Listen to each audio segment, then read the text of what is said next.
Okay.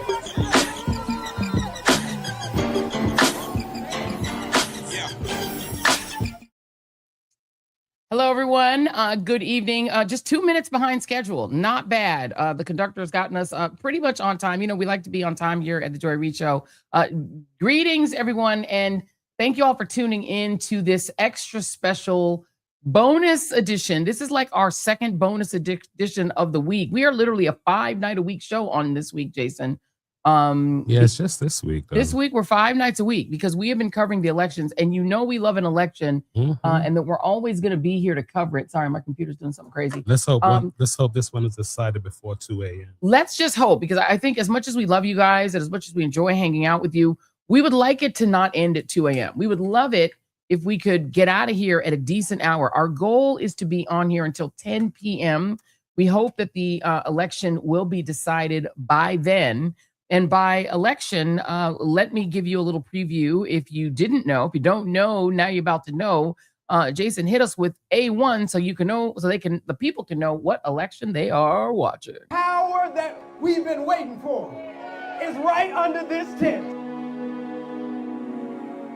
I ain't gonna let no Republican majority state house turn us around. We going back to the polls. We ain't gonna let nobody tell us we can't advocate for the end of poverty.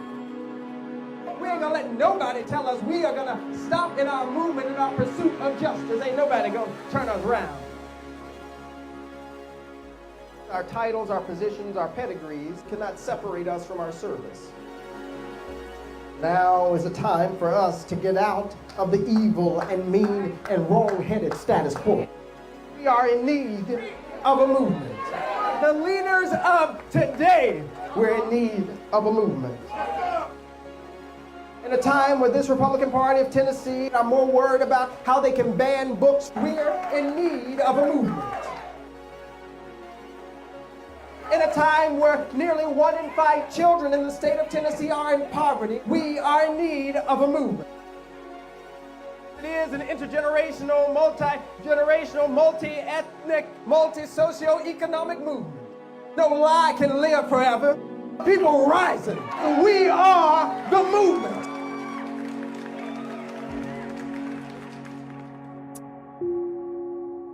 That is correct. One of our fan favorites, Justin J. Pearson, is running. A state representative, Justin J. Pearson, currently state representative Justin J. Pearson, is running for Congress in the newly created gerrymander-born 9th Congressional District in Tennessee.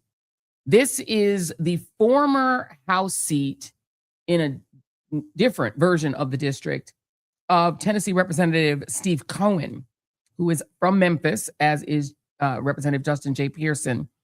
And he has easily been able to win this seat. It is an opportunity-created district created by the Voting Rights Act. And look, I have a little hair stick up. And despite the fact that it was a Black opportunity district that was literally created under the Voting Rights Act to give Black Tennesseans, access to the ballot, Representative Cohen, who is white, he's Jewish, he's held the seat for quite a long time and has easily been able to win it. But what has happened now is that the Republicans who run Tennessee, who are right-wing MAGA Republicans, they've been doing Project 2025 since before there was Project 2025 nationally. They reject things like federal funding for school meals for their kids, gun reform, even though there have been multiple gun massacres in the state of Tennessee. They don't want any gun reform at all, even though the young people of Tennessee tend to mass up inside of the State House demanding it. They reject any of that. Of course, Justin Jones and Justin J. Pearson are the two Justins, along with Gloria Johnson. They called those Tennessee Three. Justin J. Pearson, Justin Jones, and Gloria Johnson were expelled from the State House at one point because they refused to stop advocating for gun reform and advocating for the young people who were literally marching to the Capitol. They're en masse, and these three were called the Tennessee Three. They were the two brothers, the two Black men, the two Justins were stripped of their seats, and Gloria was sanctioned, and they bonded together and came to be known as the Tennessee Three. Now, they are, of course, three very different individual people, but both Justin Jones, who was a longtime advocate, and Justin J. Pearson, they're civil rights activists in addition to their day jobs. And so what has happened since the three of them were expelled from the state house, it has caused them to become a national sensation in a lot of ways. People have paid attention to them. People have noticed them. And so that is kind of where State Representative Justin J. Pearson kind of gained national recognition, including multiple times I interviewed him on my former show at Ms. Now. She calls herself Now. She was MSNBC at the time. So he's running for that seat, but there is a catch here in what's happening. He's not the only one running for the seat. He's not the only one running for the seat. And the new gerrymandered district that the Republicans in Tennessee created is a very strange L-shaped district that grabs much of rural middle Tennessee, their rural middle Tennessee counties they've dragged into it, and rural West Tennessee counties they've put into it, in addition to parts of Nashville and Memphis. They basically drew the district to put a lot of white rural voters into a district that was a formerly very much a Memphis-based district. And so now that makes this a district that is winnable by a Republican. Let me just read this. This is from something called the Tennessee Lookout.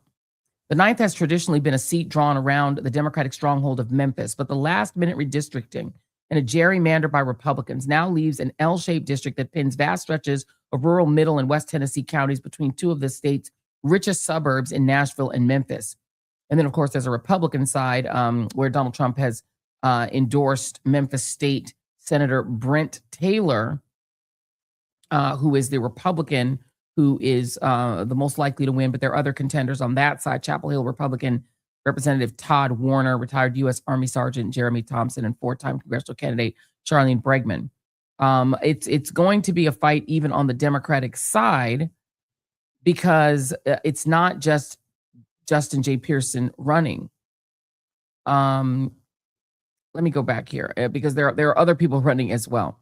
And hold on, I'm trying to get a better little read on all the candidates. This is very not a really well-written article. I hate to say, I apologize.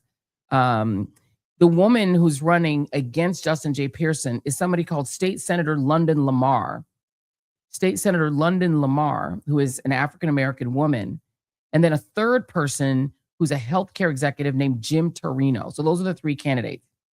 So you've got Justin J. Pearson, State Representative Justin J. Pearson, who is actually leading in terms of the fundraising. He's raised about $2.3 million versus State Senator London Lamar, who, by the way, and here's the T, quiet is kept. I am told by my sources in Tennessee that London Lamar is Cohen's candidate, is the candidate that Steve Cohen put forward and pushed and prefers to win.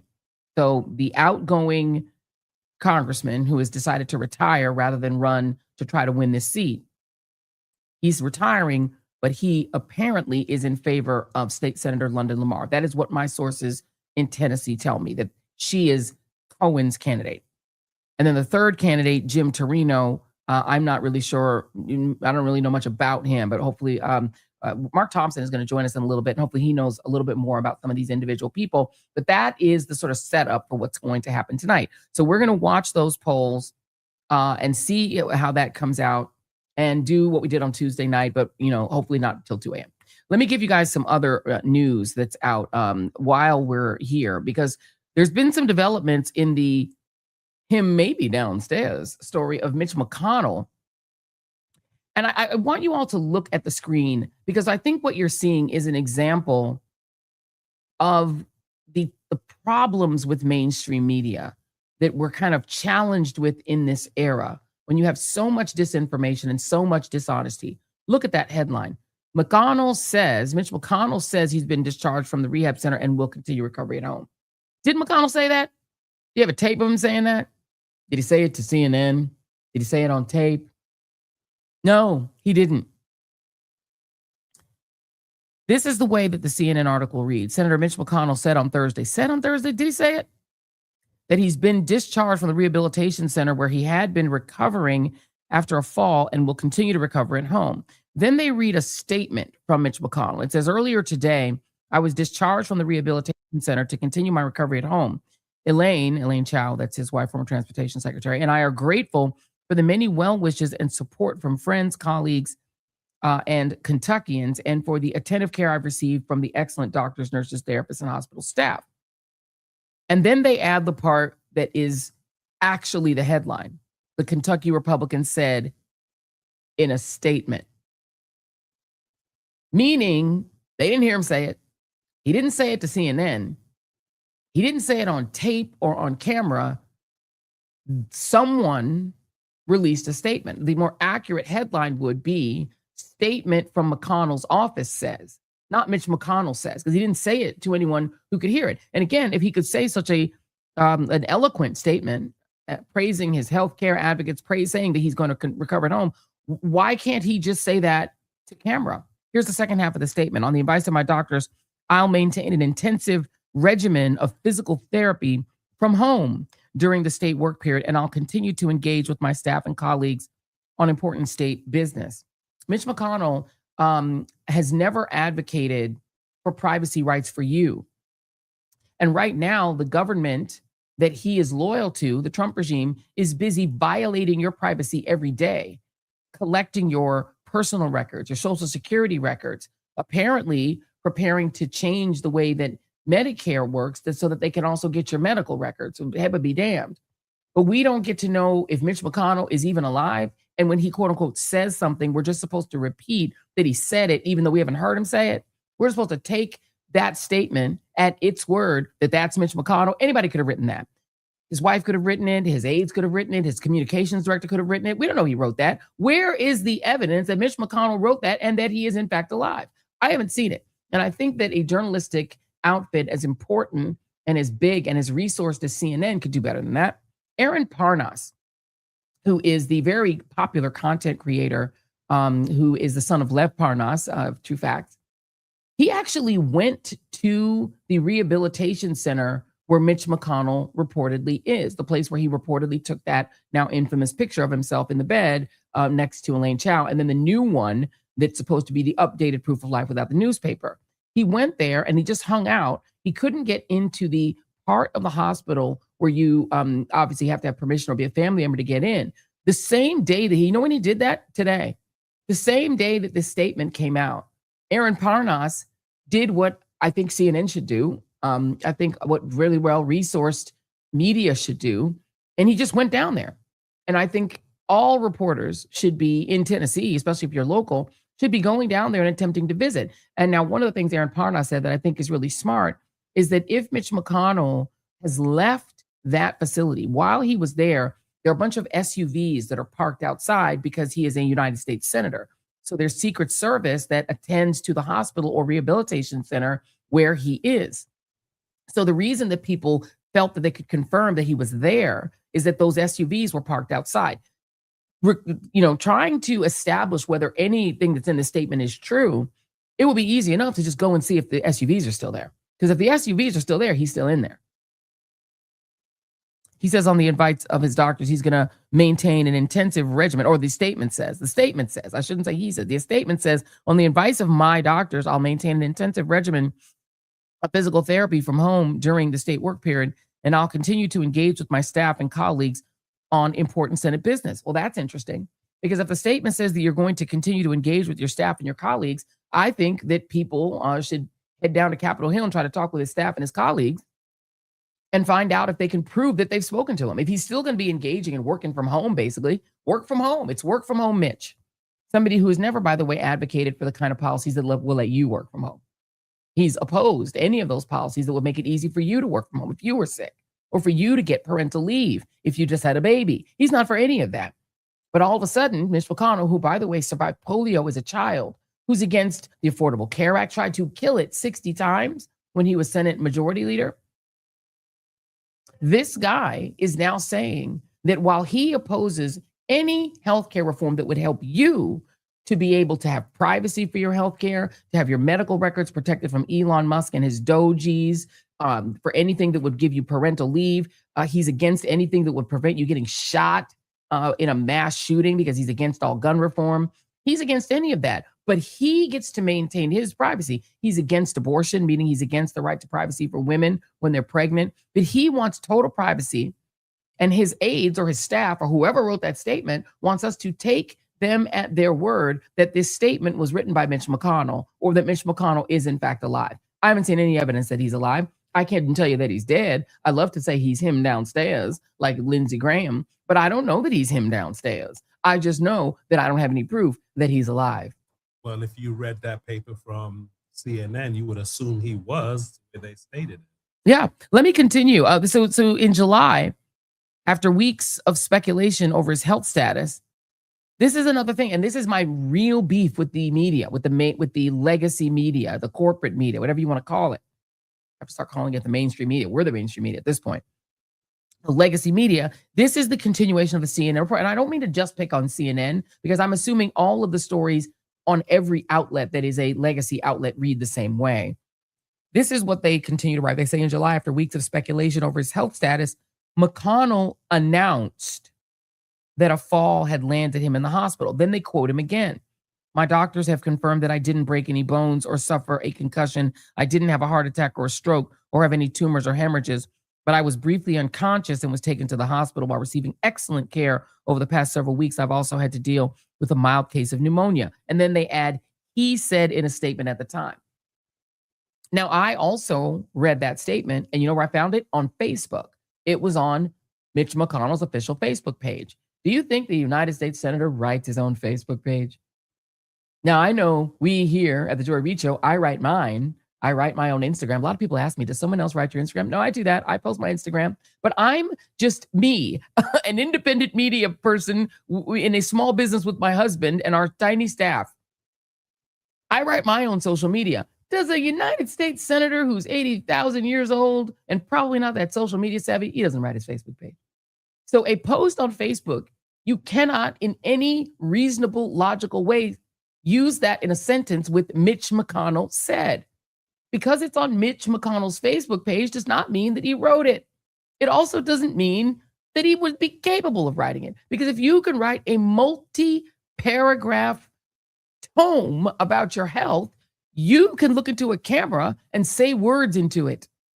If you can write a multi-paragraph explanation of where you've been all this time, you should be able to say those same words into a microphone with a person standing on the other side of it who can see you. And since no one has been able to do that, and Aaron Parnas came the closest to trying, there's literally no way that the media should continue to pretend that there is evidence that Mitch McConnell is alive. And again, I don't know that he's dead. I cannot say for sure that he's dead, but I certainly cannot say to you into this camera and be credible as a journalist and say that man is definitely alive. And so I think media have got to stop taking statements. This is the way we get in trouble. Do not take statements and make them seem as if they came or that they contain the truth. Official statements can be wrong. Official statements can be lies. Donald Trump says shit all the time. The things that he says are almost always untrue. So saying Donald Trump said doesn't give you any idea of whether you know the truth now. Because he said something doesn't mean anything. None of that means anything. I have no proof and cannot tell you right now on this evening, 8:06 p.m. Eastern Standard Time, whether Mitch McConnell is dead or alive. I do know that there has not been aggressive enough attempts to determine that fact. I know the governor of Kentucky, Andy Beshear, is trying to determine it, but he hasn't been able to determine it either, and he's the governor. And it's kind of weird. It's kind of weird that the governor of the state in which Mitch McConnell is a senator cannot tell you today, could not tell you yesterday, and probably will not be able to tell you tomorrow, whether one of the two United States senators representing his state is alive.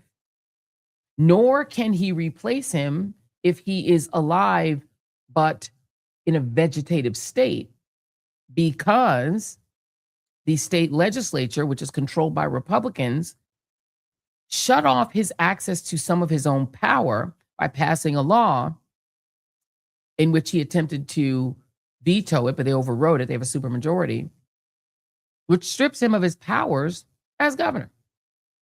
Normally, if you had a senator who could only have his office release statements and he couldn't prove he was alive, you would think the governor could be able to replace him.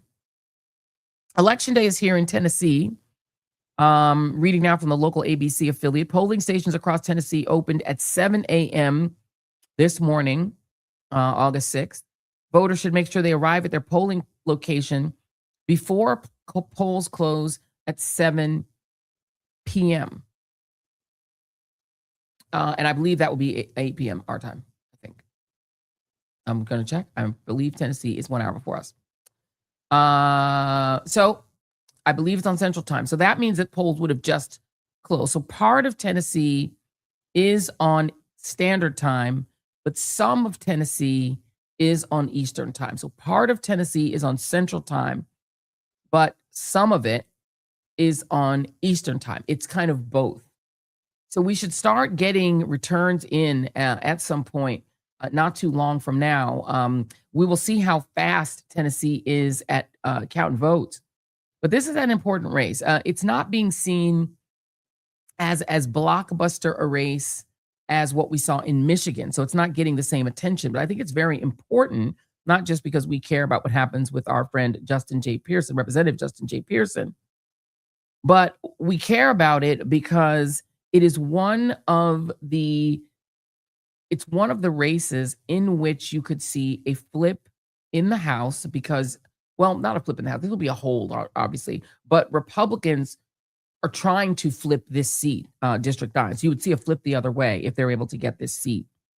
There's also the governor's race that's happening right now.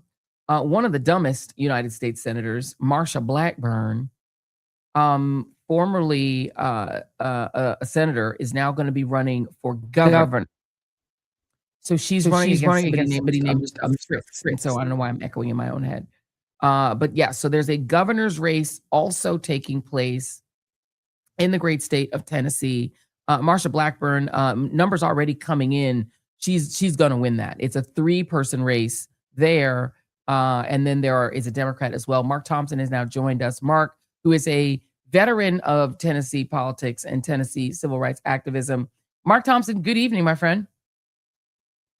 Good evening, Joy. Good evening to everyone. How's everybody doing tonight on this watch party night? Lord have mercy. I'm doing better tonight. Even though I'm echoing in my head, just letting you know I'm echoing. Tonight I have deployed the Dr. Pepper.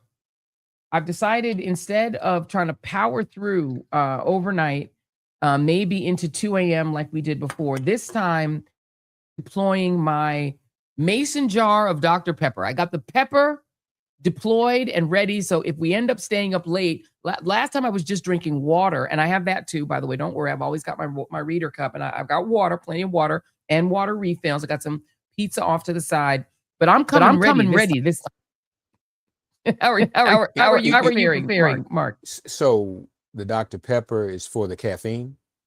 It is for the caffeine and also for the delicious flavor. I'm still echoing Jason, just FYI. So Hey Mark, do me a favor, buddy. I'm just gonna take your status audio, okay? Okay, cool. Got it. All right, we're gonna fix Mark's audio because I just heard Jason also echoing too, and it might be something about Mark's setup. Sometimes when you have somebody calling in, when you're on the StreamYard world, you can get like an echo that I can hear in my ear. And I don't know if you guys could hear it as well, but they said a hydrated joy is a happy joy. Says United West and 2025. Yes, indeed. Yes, I love Dr. Pepper. As much as I know you shouldn't drink soda, if you're gonna drink pop, as I used to call it in Denver, always choose the pepper. Dr. Pepper is delicious. Don't get me started. I used to work for a company called Beverage Marketing Corporation, so I know a lot about soda. You don't want to get me started because I will go on and on and on about the all the vicissitudes of the soft drink world and the difference between a pepper and a cola. There's definitely a difference. And by the way, these all used to be medicine. Don't get me started on it. But yes, in addition to the governor's race, that is happening on tonight as well. Gubernatorial primaries in both the Democratic and Republican parties. You've also got House races, including the Tennessee, the Tennessee House race that we're going to be watching and that we're the most interested in. which of course is the one for Justin J. Pearson. So we're just going to keep following these numbers. Getting a little difficult to kind of find the data online. It's weird because people aren't covering it like I think they should. This is an important race. It's an important race to us because we care about Justin. But I think it's also just really, really, really important that the decision of the voters of the original version of this district, that they get to decide who governs them. I think it's really important that people who live in that district, particularly the African-American folks who live in that district, get the opportunity to choose their own representation. And the idea that the Republicans would try to take that away and make the decision for them is pretty offensive. And so we're gonna watch that and try to see how this turns out. I'm looking at it here online. I finally have found the Texas House districts. There we go. I have finally found it. Very little vote in. Only 0.2% of the vote is in. Right now, Justin J. Pearson is at 54.7%. Ms. Lamar is at 23.2%. And Mr. Torino is at 15.8%. So I'm just going to keep District 9 there. It's obviously not the only House race. There are 1, 2, 3, 4, 5, 6, 7, 8, 9 House races tonight. One of them is a wash because there's no competition. It's just one person, it's the incumbent, just staying in their Tennessee House district races. So that is where we're at. We're going to go ahead and keep an eye on that. And obviously, there are the equivalent races on the Republican side. In District 2, Tim Burchett, who is District 2's Republican congressman, he didn't have any competition. No one ran against him. So he's already going to be the nominee too. Same thing with Congressman Harshbarger in District 1, District 3, also no competition. There is this phenomenon. There's 5 Republican seats where nobody ran against the incumbent. And so there's no competition, which is a shame about our democracy. People don't even try. But District 9 is the hot race. There are 3 Republicans who are going for it, and there are 3 Democrats who are going for it. Because of that gerrymander, it's suddenly, for Republicans, they view it as a winnable race. And it is a winnable race, unfortunately. Yep, still echoing. So we're waiting for Mark to sort of get a connection where he won't echo, and we'll figure that out as well. But yeah, so let me try to get the Cook report on Tennessee District 9, because I'm sure it has moved from a very, always likely Democratic to a winnable race for Republicans. So I'm pulling up the Cook report now. If you guys aren't familiar with the Cook report, the Cook Political Report, they are a nonpartisan rating agency that looks at House races. They give them that R+ or that D+. And I think I've explained it to you guys on the show before. The R+ is the intensity of the Republican lean. The D+ is the intensity of the Democratic lean. And so if something, let's say an R+ +9, single digits, that means it's still winnable for a Democrat, but it's leaning to the Republican side. There's solid D, there's lean D, there's solid R, there's lean R. Those are sort of the ways that things look. Tennessee District 9, which is Steve Cohen's former district, this district that's now been redistricted, used to be a solid D. It is now an R +9. It is now an R +9, meaning Republicans moved it, I guess you could say 9% to the right, because they added those rural districts and they added those high income, probably largely white districts. And Tennessee is not an overwhelmingly, multiracial state. They've made this a more Republican seat. So whoever gets the Democratic nomination will have a harder time than Steve Cohen did holding the seat. And so that is what you need to understand about this. And this is one of the many reasons why I think the best candidate to win this primary is Justin J. Pearson, because Representative Pearson he has a national profile. He is a natural fundraiser because of his natural profile, because he was one of the Tennessee 3. He attracts national interest. And I think for that reason, it seemed to me that he was viable of the 3 Democrats. The other candidate who, of course, Mr. Cohen allegedly prefers, does not have that profile. That doesn't mean that she couldn't win the race. It doesn't mean she's not viable at all, but it just means that it seems to me that she's not the most viable out of the three. At this point, Justin J. Pearson, with very little in, 2.6% of the vote is in. Now, here's the thing that's also interesting. This is a House race, so we're probably not going to be here super late. I don't know what's going on with Mark's audio, but it's probably going to be over fairly early because we are talking about only 58,000 votes really left. It's not going to be a long night. 2.6% of the votes are in, an estimated 58,000 votes remaining. And remember, even with the Cori Bush loss last night, you're talking about races in which 60,000 people vote, not even 100,000 people. If you look at the Thomas Massie race, this was about 108,000 people total. He got about 53,000 votes and lost. It's not a lot of votes. And these are not super expensive states. So what you have to do to win a state like this, you have to do a lot of door-to-door, you have to do a lot of mail, you have to do a lot of door knocking, you have to do a lot of phone banking, and you have to do a lot of shoe leather. But if you're facing a lot of money, it can be easy to lose. If you think about how Cori Bush lost, it's because a little bit of money goes a long way in these races. And so if AIPAC just put a couple $1 million, and before they put about like 15 million or something into defeating her the first time, and now to keep their AIPAC guy in, they just have to put a little bit of money. It goes a long way, and it's hard to fight even a little bit of money in these races. So Justin J. Pearson is the one who has raised the most money. So that money goes a lot further in a state like Tennessee than it would in a state like New York. I'm gonna go ahead and mute myself, Jason, and let Mark weigh in on this because maybe we should just let him weigh in because he's echoing. Does anyone else hear him echoing? Anybody in the chat? Let us know if you're hearing. I'll put Mark him on echo. stage now. Just ask a question, and I'll mute you. Okay. Okay, sounds good. Mark, can you all hear me? Can you hear me? Yes. Yeah. But I echo when I talk with your mic open. So I'm just going to ask you the question and then Jason will mute me and then I'm going to let you cook. Talk about how you see this race. And can you confirm that London Lamar is Steve Cohen's preferred candidate? Okay, I'm going to try this. I'm disconnecting one of my mics. Can you hear me now? And see if you're still echoing because I'm just using the computer mic now. I'm not even using the. So Yeah, you sound much better. Yeah. Okay, No, right. now So you reverb again. So I don't know what's going on. So okay, I'm not able to confirm London Lamar. This first I'm hearing that. I am not surprised though, about that because she and Cohen had a relationship and she has some history there in that area. And as always, thanks for having me on, Joy. That predates Justin Pearson, as a matter of fact.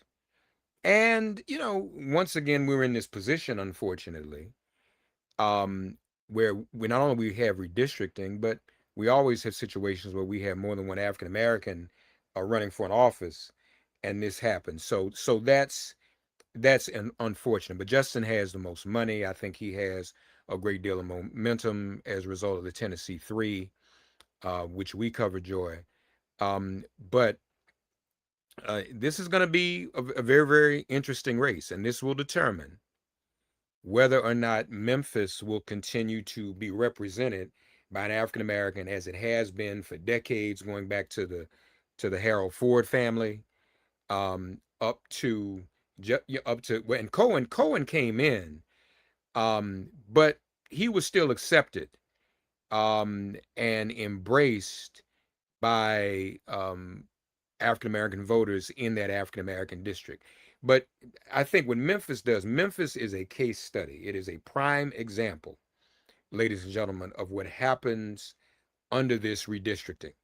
All right, how you can have districts where we as African-Americans have representation, and then when they do the redistricting, it's gone. Just like that. This is going to shrink. If it does not cost the Democrats the House, this is definitely in the long run, or in the short run after November, that's a short time away, 60 days or more, 100 days. This is going to shrink the Congressional Black Caucus. And that's the problem. But I mean, given that it's an R+9 seat now, that means that Justin J. Pearson could still win it. And it's just that it's going to take a bigger cost. Like the DCCC is going to have to invest unusual amounts of money in this Southern race in order to hold on to this seat. And the question is whether they understand that and are willing to spend the money that it takes, which is not, again, an unbelievable amount of money, but to hold on to it, as you said, with the goal. Because, by the way, this was a seat in the Congressional Black Caucus that did not exist before this year, just before this race, because Steve Cohen is not Black, right? So this is a seat that was an opportunity district seat, but Steve Cohen was sitting in it. This would actually add one to the CBC.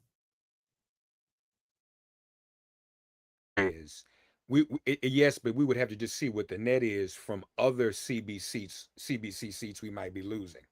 So you're right. I mean, it would add a seat from Memphis. But if there's other redistricting where CBC seats are being canceled out, we just have to see what the total net is going to be after November. And I see the early returns you have on the screen. Justin has a small lead. Hopefully Memphis is activated. Hopefully Memphis has turned out. It's too early to see what the turnout is or what the numbers are in Memphis.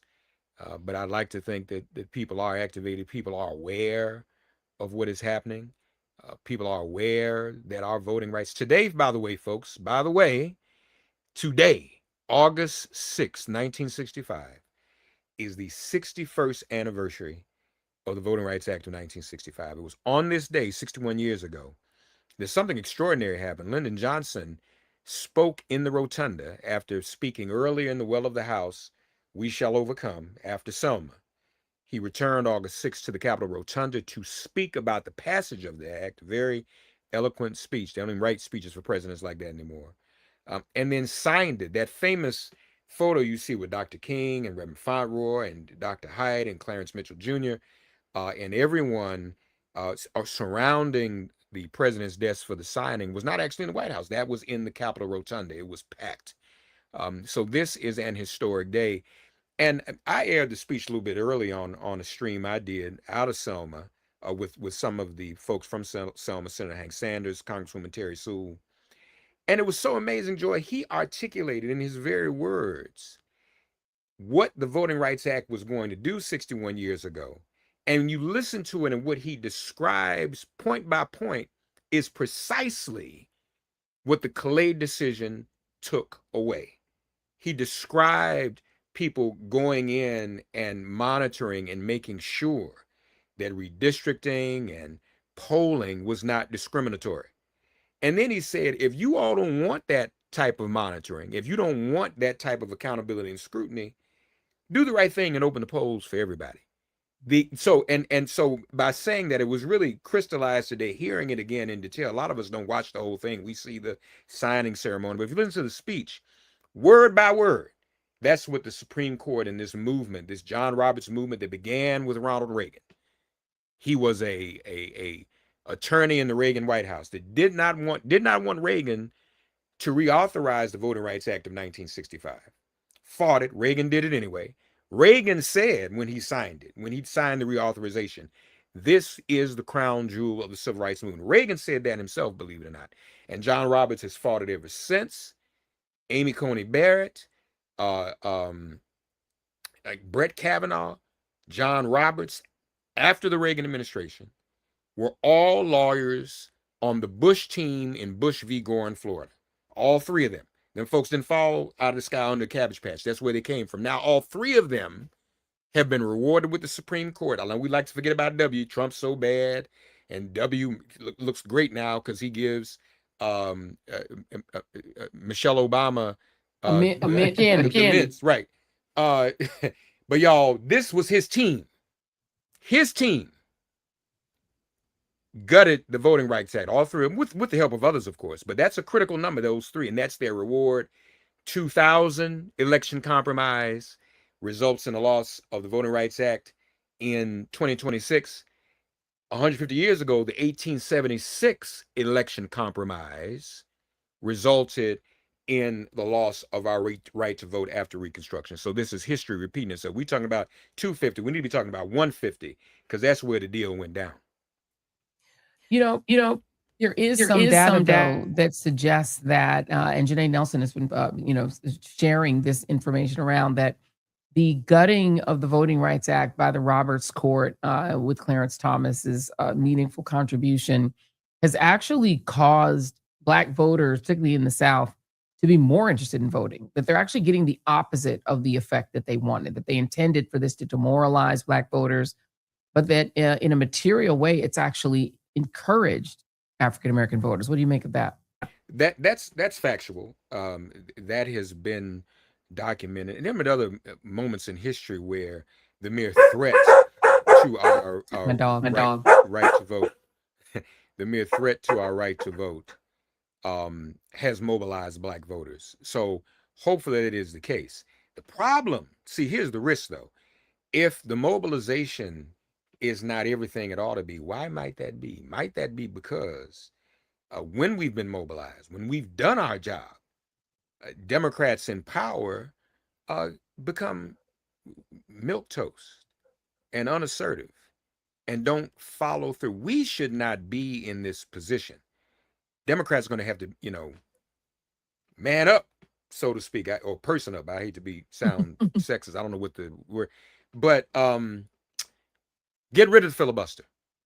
Do the things that are necessary to restore the right to vote. And that's in the self-interest, the existential interest of the Democratic Party. Because without Black voters, there is no Democratic Party. There is no Democratic power. We got to stop being in denial about that. I believe someone said, Democrats have not won necessarily the majority of white voters since the Voting Rights Act of 1965. Lyndon Johnson predicted that. He said, we just changed everything.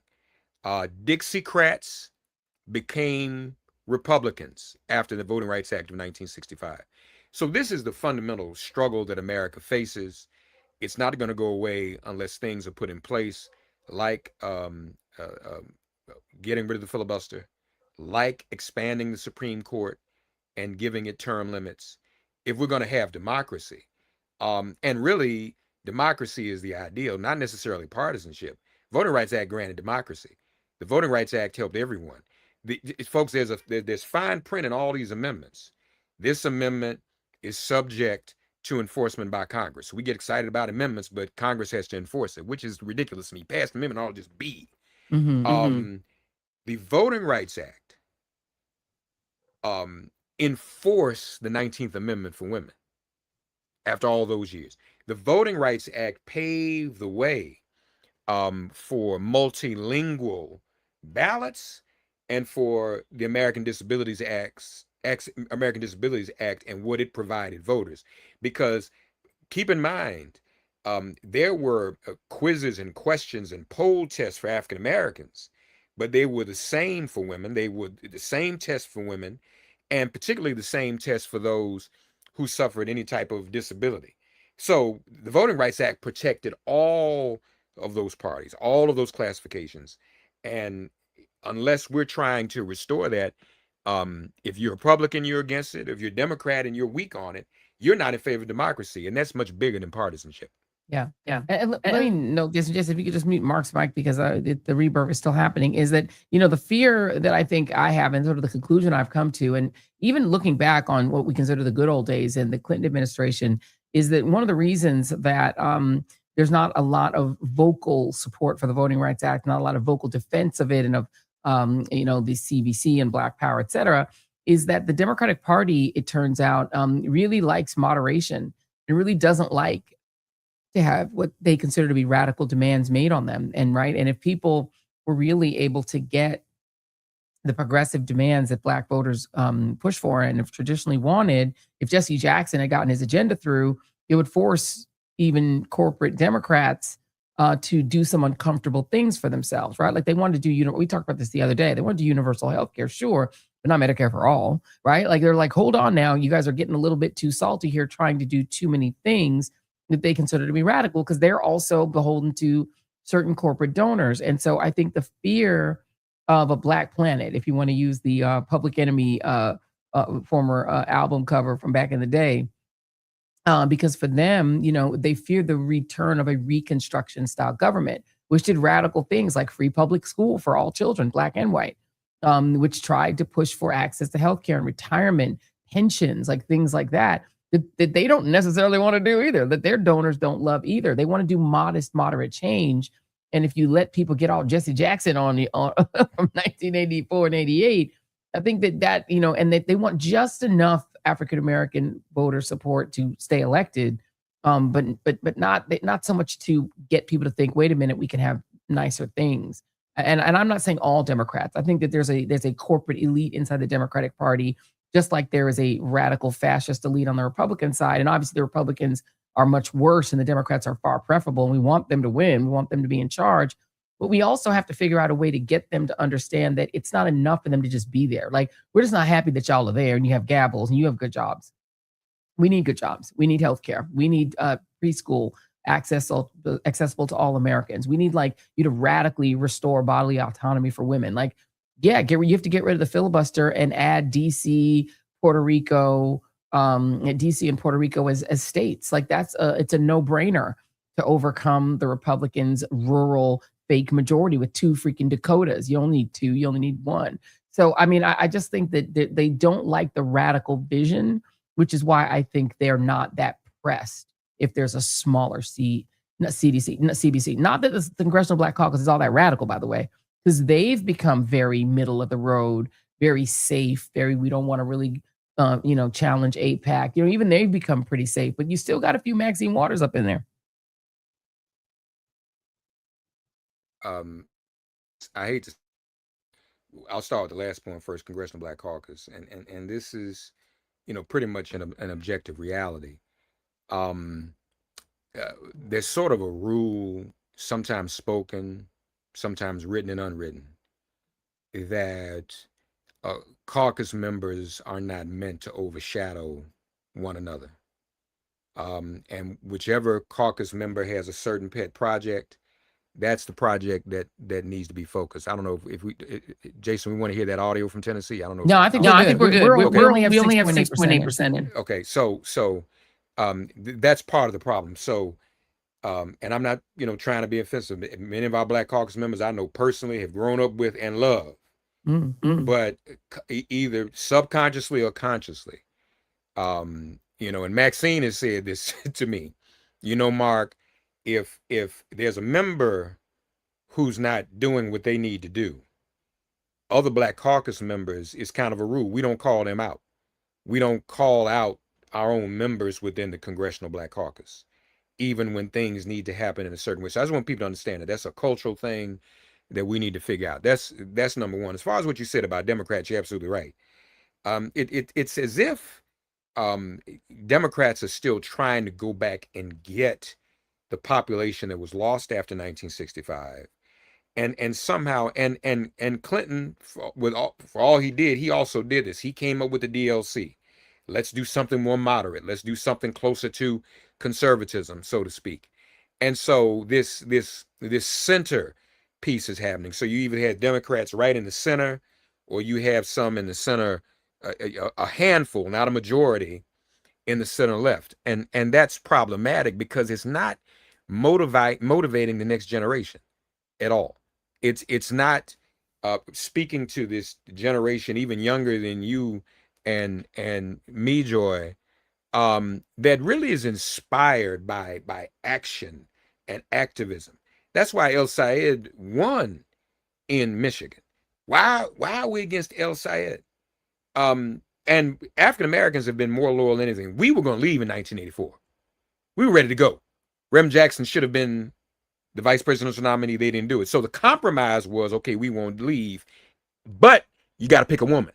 A lot of people don't give Rem Jackson his credit. Geraldine Ferraro, first woman on a major ticket, because of that negotiation. And then Geraldine pays us all back, God rest her soul, by attacking Barack Obama on Fox News the first chance she gets. That's another show.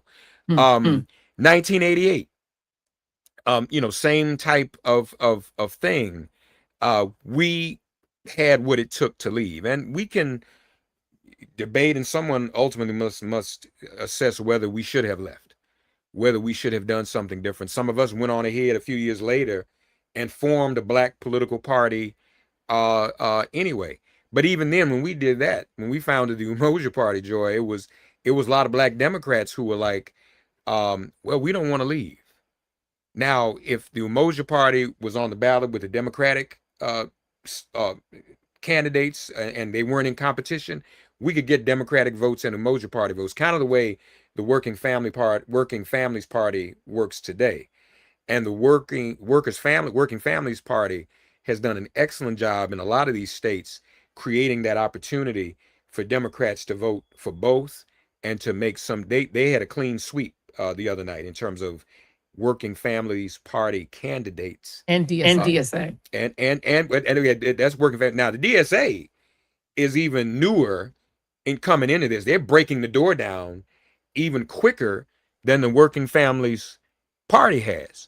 And that, again, that says a lot. It's new, it's exciting, it's fresh, it's talking about economic issues for young people, it's talking about education, it's talking about fairness. And obviously, one of the biggest issues in this election cycle is foreign affairs, militarism, all over the world, not the least of which includes Gaza and Iran. So people are mobilized for that, and the Democrats, for whatever reason, don't get it. They mishandled the autopsy. But having said that, these mainstream don't need to be covering the same old narrative, Dems in disarray. They need to be covering what you're talking about. Joe Biden dropped out. He's old. Mitch McConnell running around, and people just giving him a pass to not be clear or truthful about his health. They get away. And frankly, the same thing goes for Trump. There are obviously some health issues there that aren't being covered. Whereas if it's a Democrat, remember when Hillary Clinton got sick at the 9/11 thing? I mean, they called for her to drop out because she got sick, had the flu at a 9/11 commemoration when she was running for office. But these folks, Dianne Feinstein, and she needed to retire. But there was the media, the same media that is covering up for Mitch McConnell and covering up for Donald Trump's health and his cankles and his veins,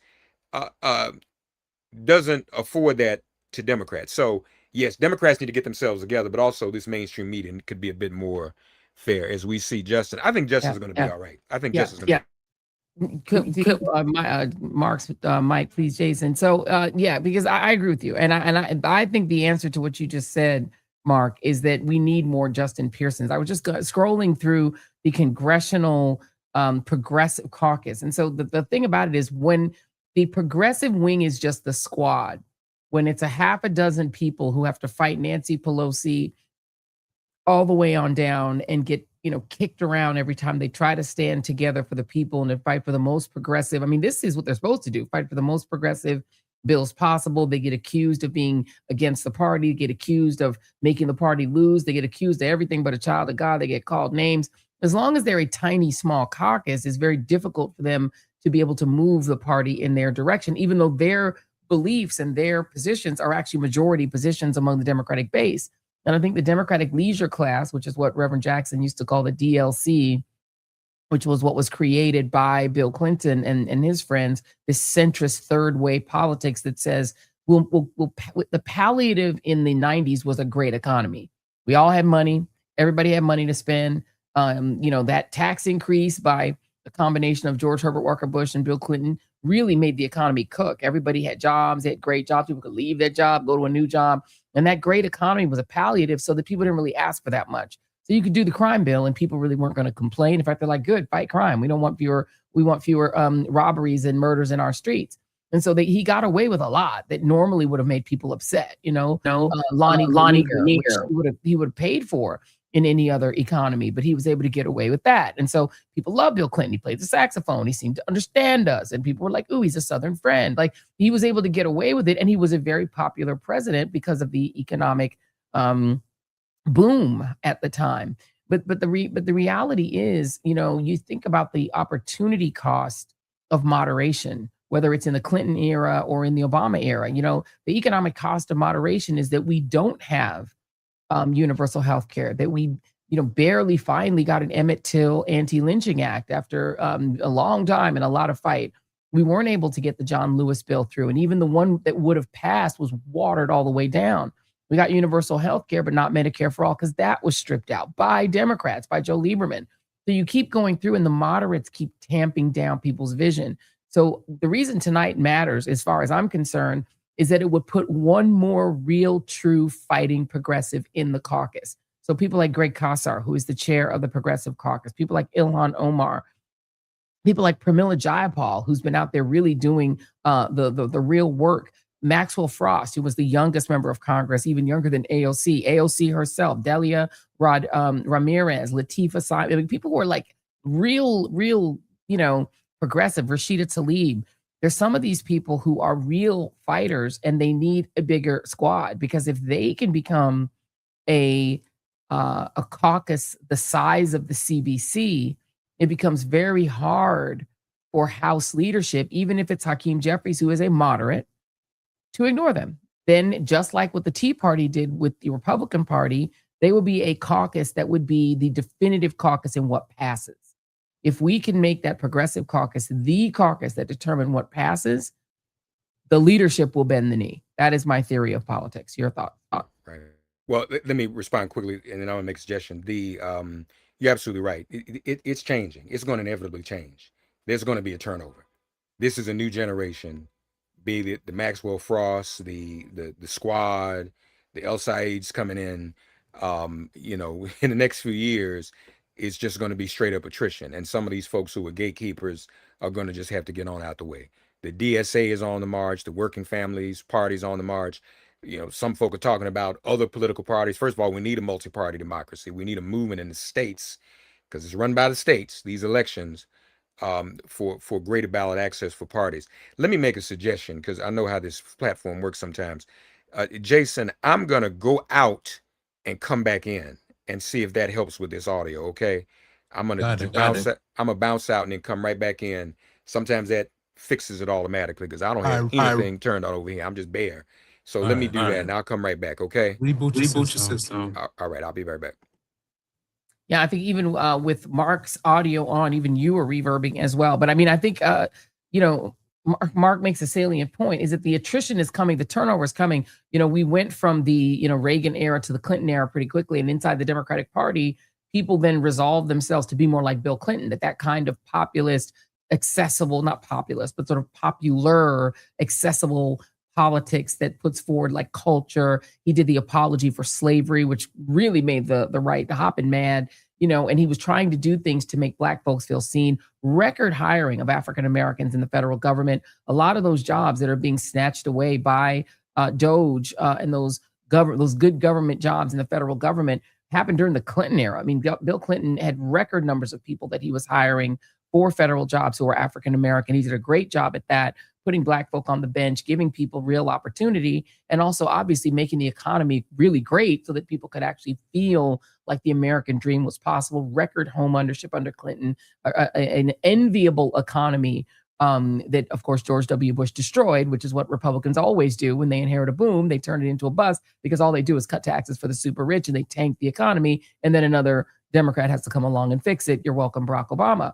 And then, of course, another Republican, Trump, comes along and ruins that economy. It's just the vicious cycle of American politics.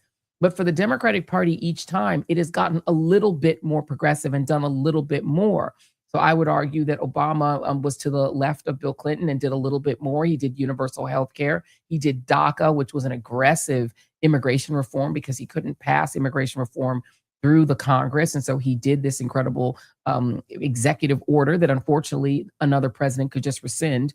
Hello, Donald Trump. But it did save 700,000 some odd undocumented people who'd come here as infants and children from deportation. So he did a little bit more. He did some real great things on nuclear testing bans, et cetera, and also changed kind of the vibe of the U.S., the speech he gave in Egypt, speaking to the Middle East in a way that didn't villainize them, but he also, killed Gaddafi. So it's like, everybody got a little bit better and a little bit to the left. And then I would argue that Biden was to the left of Barack Obama, at least on domestic policy, very aggressive infrastructure stuff. But even he held that moderate line where it was like you could have the infrastructure bill, but not Build Back Better, which was the stuff for poor people and women. You could have liberal policy on gender, affirming people's gender identities and protecting people on that, but you also got a genocide, so it's like he moved a little bit to the left, and he was to the left of Obama. Let's just be clear. He was the one who was like, hey, he's really for gay marriage, and like outed him like that because he was ahead of Obama on that. But the reality is we keep inching over to the left on the Democratic side. And I'll tell you one of the reasons why. Is Democrats live in absolute abject terror of being called socialist. They have done since after FDR. FDR was called a socialist, and FDR was like a wealthy patrician, a Brahmin. Thank you very much, Ronnie House, for the $49.99 in the till. We're currently living in a time when the Democrats fight against each other, the progressives against. Oh, you can put that back up. I didn't get to read it in time. I'll put it back up. Okay. Yes, we are living in a time when the Democrats fight against each other, the progressives against the traditionals, and the GOP doing everything possible to destroy democracy. There is just so much corruption and widespread voter suppression. They're absolutely right. And, here's the thing is I agree with you. There's too much infighting on the Democratic side, but also a little infighting is healthy in a democracy. You don't want everyone faking like they're all on the same side and like they all agree. I would rather have an internal fight that's about justice, that's about increasing the capacity of our dreams and our vision. I would rather have that kind of fight than what the Republicans have, which is whether, they're arguing over whether a congressman who threw hot water on his wife and broke a bone of one of his children should still be in Congress. That's what they fight about, Max Miller, whether or not a guy who is an abuser alleged and somebody who's been accused by his wife on tape of being an abuser and whose father-in-law is a United States senator from Ohio who has more smoke for Anthony Fauci than for his daughter's abuser. That's the kind of fights they have, or whether we should be a little fascist or full Nazi. I prefer the fights in the Democratic Party, which is, should we actually do universal health care, or are we fine with tweaking Obamacare? Like, actually, I'm fine with that fight. And I actually think that the really just and moral fight that the DSA folks and that the Working Families Party folks, what they're doing, that fight is a righteous fight. And if they win, as much as some people may get annoyed with DSA and may get annoyed with Working Families and the left, if they win, you get more health care. Thank you very much to KBAT 9060, $50 in the till. Much respect to all you do, Joy. Thank you very much. Now, yeah, you see it on your screen. The Senate Republicans, all of them, voted to hold Dr. Fauci in contempt of Congress. They want to refer him for prosecution and put him in jail. They did a whole theatrical hearing to try to get him to perjure himself so that they could put him in prison because they want to blame him for the pandemic that Trump is responsible for. Those are the fights they have, is whether we should put Dr. Fauci in prison. Just stupid fights about nothing, and whether we should continue bombing a country that didn't do anything to us just so that Donald Trump can feel like a king, like he has an army he can play with, like army men and toys. That he wants to have a war because he just wants to have it. And they're like, well, should we give him more money or a little more money? Like, they're having dumb, stupid fights. At least the Democrats are fighting over, should we have universal health care and a true policing bill, or whether the policing bill is not strong enough. That's real fights.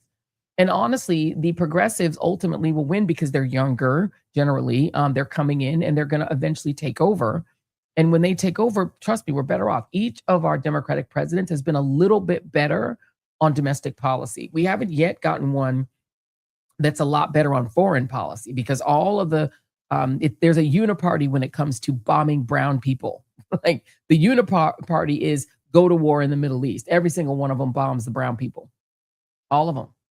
If we could finally get one that's to the left on foreign policy, then we'd be getting somewhere, because we could repatriate that money and stop spending it on bombs and maybe spend it on, I don't know, free preschool for all Americans, a great infrastructure system where you can ride the train without falling down on your way to go to the bathroom or to go to the dining car, or a super train, so you don't have to get on a plane and strip naked before you can board because you have to go through TSA, who, by the way, is cooperating with ICE.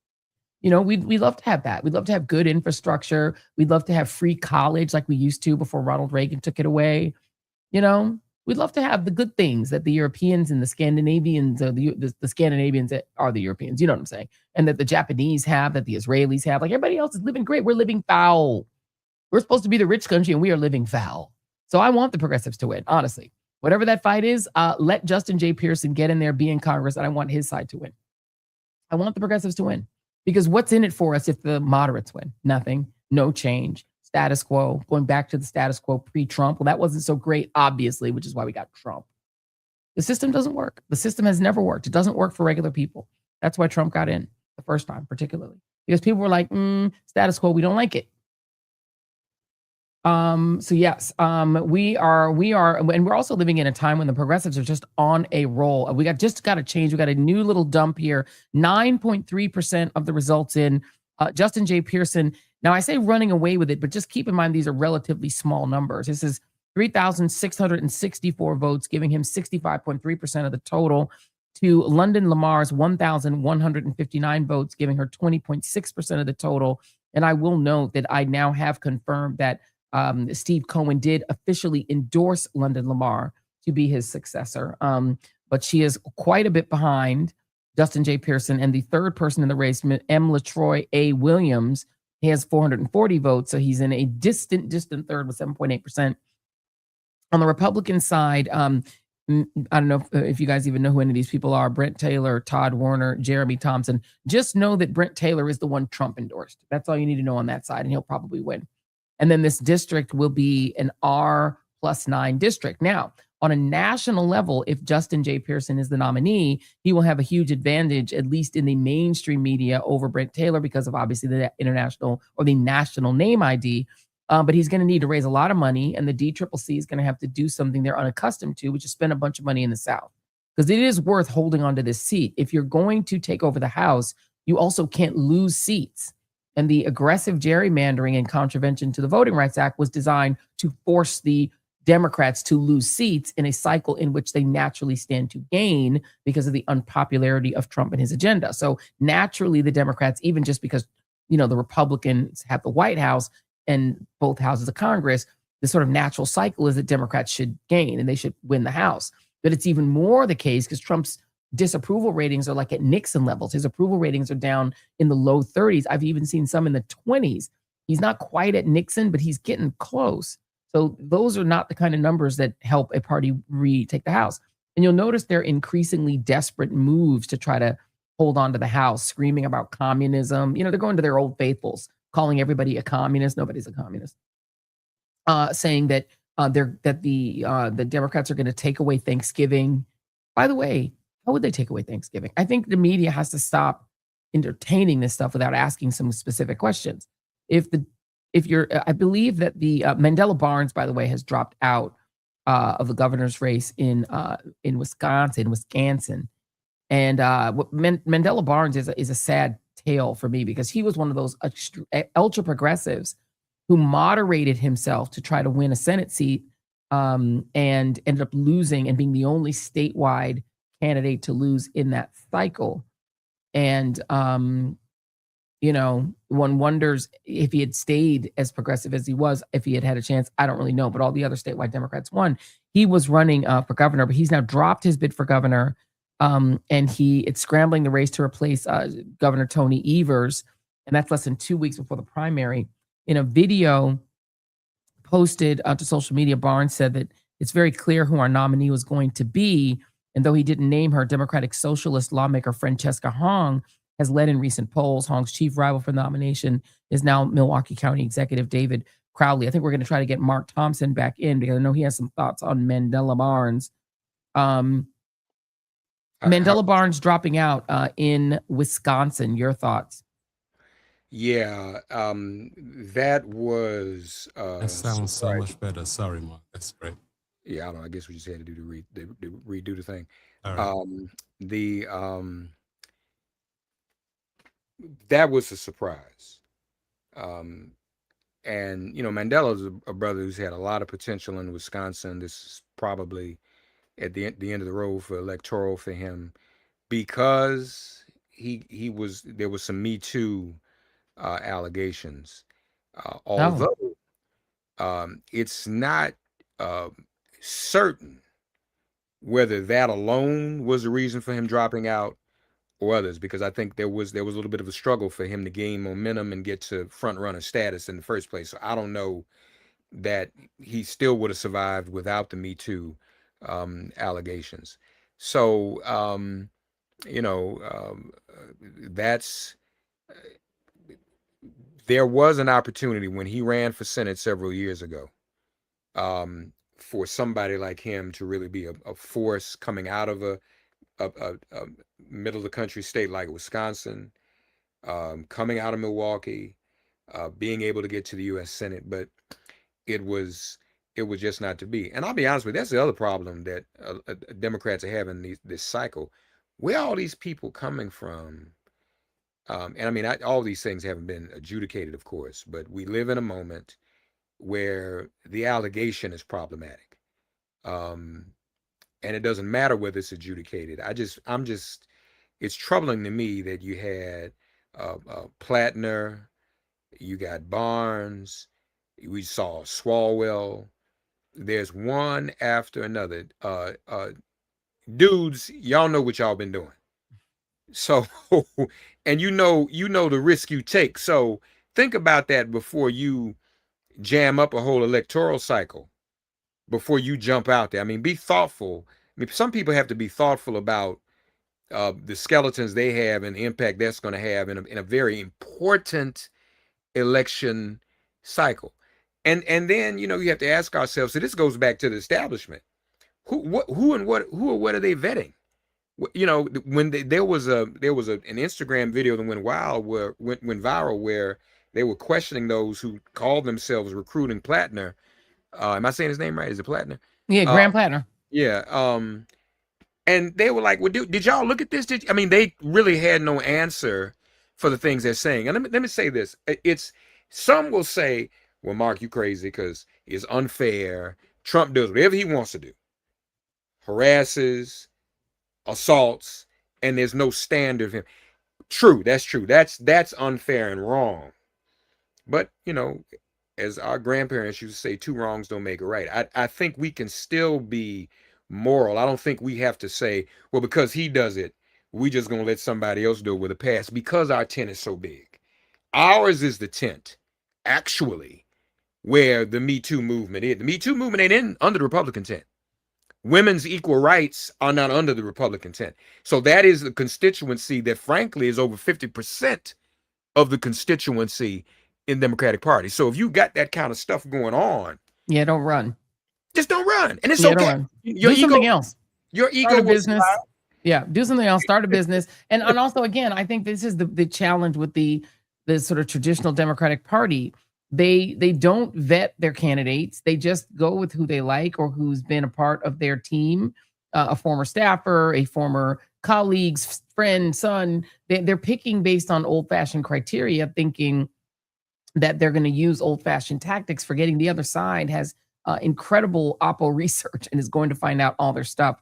Let me also note that Mandela Barnes out, Francesca Hong is going to now likely be the primary candidate for governor. But let me just to show you how stupid American politics is. The Fox world is going crazy over a tweet that she posted about canceling Thanksgiving. And she's now having to defend her love for the turkey holiday. What that has to do with being the governor of Wisconsin, I couldn't tell you, but these are the kinds of things you cannot walk into. It's like a rake you step on. She's a Democratic socialist, so that's already going to be enough. And, the smart, as somebody said earlier, I was listening to a podcast earlier, which said the right answer to her was to say people can't afford Thanksgiving because turkey is expensive and Donald Trump's economy sucks. And that would have actually been the right answer. So yes, let me, okay, we'll wait for that. So yes, so we're gonna go back and let me just go ahead and get an update on the race. It's coming in fairly quickly, you guys, tonight. I'm not gonna probably even get a chance to finish my pepper. Justin Pearson up 65.3% to 20.2% with 11.6% of the vote in, 4,614 votes to 1,430 votes. It's a tiny bit in, but keep in mind, again, it's only 54,000 votes remaining. It's a smallish number of votes. And so that's the latest. I'm just watching the NBC numbers. I think there was just another dump. No, there hasn't been another dump. I'll keep you guys posted when there's another dump. But joining us now, another one of our favorite political analysts and public. I'm going to call him a public intellectual. He's a professor at Morgan State University. He is the host of his own podcast. And is it just called the Jason Johnson podcast? Jason, I just usually just Google Jason Johnson and Google Jason Johnson. Go straight to my YouTube. That works. Ooh, echo. Okay, we're gonna mute your mic real quick because your mic is doing the same thing Mark's was. We're gonna take you backstage, Jason. You're gonna have to log off back in. Restart. Tell him to restart, y'all. That's what it is. Just maybe, and it may not be y'all. It might just be something in the system tonight online. Have him go back out and just restart his computer because it worked for me. So, now it's echoing again. It's echoing again because Jason just came on. That's what happened because I don't know what Jason broke the system. He broke it. Yeah. There he goes. Yeah, you're echoing, Jason. So I'm echoing again now. Real quick. I had this prepared. Hold on.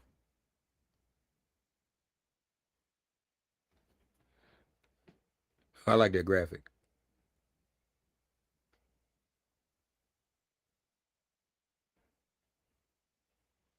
I think Joy, listen, family, bear with us. I'll be right back.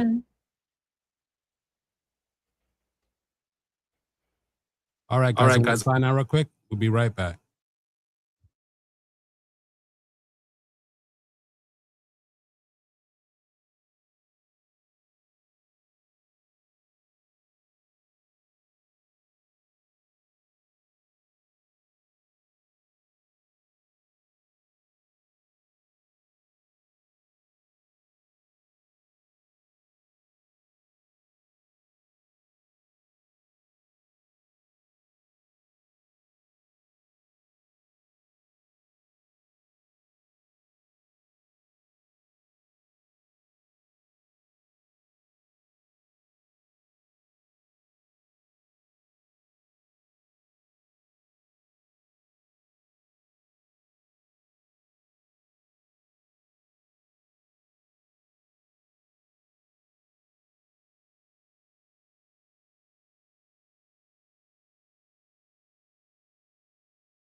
Okay, come on.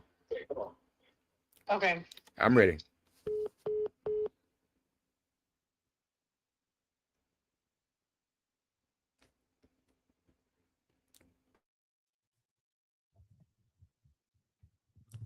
All right. Hey, Mark, do you hear me? Yeah, I can hear you. Can you hear me? Okay. Are we back on the air? The whole fam can hear us. I just want to make sure that I don't hear any reverbs. Let me get Jason in here. Hey, Jason, do you hear us? Okay. And I just want to make sure Jason can hear us. You got us, Jason? Oh, and we can't hear you. You're muted. You're muted. Yeah, he just got to unmute. How? Boom. No, you good. You did. There you go. I got No, it. it's not. I hear reverb still. Oh, you still got reverb? Sorry, Jason. Just say something real quick. Hello. To Jason Reid. No, Jason and Jason. No, you're echoing still, Jason. Mark's fine. Mark's fine. So we live. I hate to. Yeah, I love the fact that we're live. Let them see. They see what's happening behind screen. You know. Can I make a suggestion? Sure. Can I make a suggestion? Because Sean just called me. Leave. So, Jason, maybe Jason Reid, you may need to do what Jason Johnson and I did. Have Sean leave me and Jason Johnson in the talk. You restart your system. We did just restart. Yeah, you did? Oh, man. Because we were rebooting. I hear you fine. We hear you fine. I just don't know Jason's or the only audio. That's Jason, did you reboot? You have. I did not. Okay, yeah, brother. Reboot. Reboot. So close out and then reboot. Your whole system. So just reboot your computer. I love the fact that our audience how it works.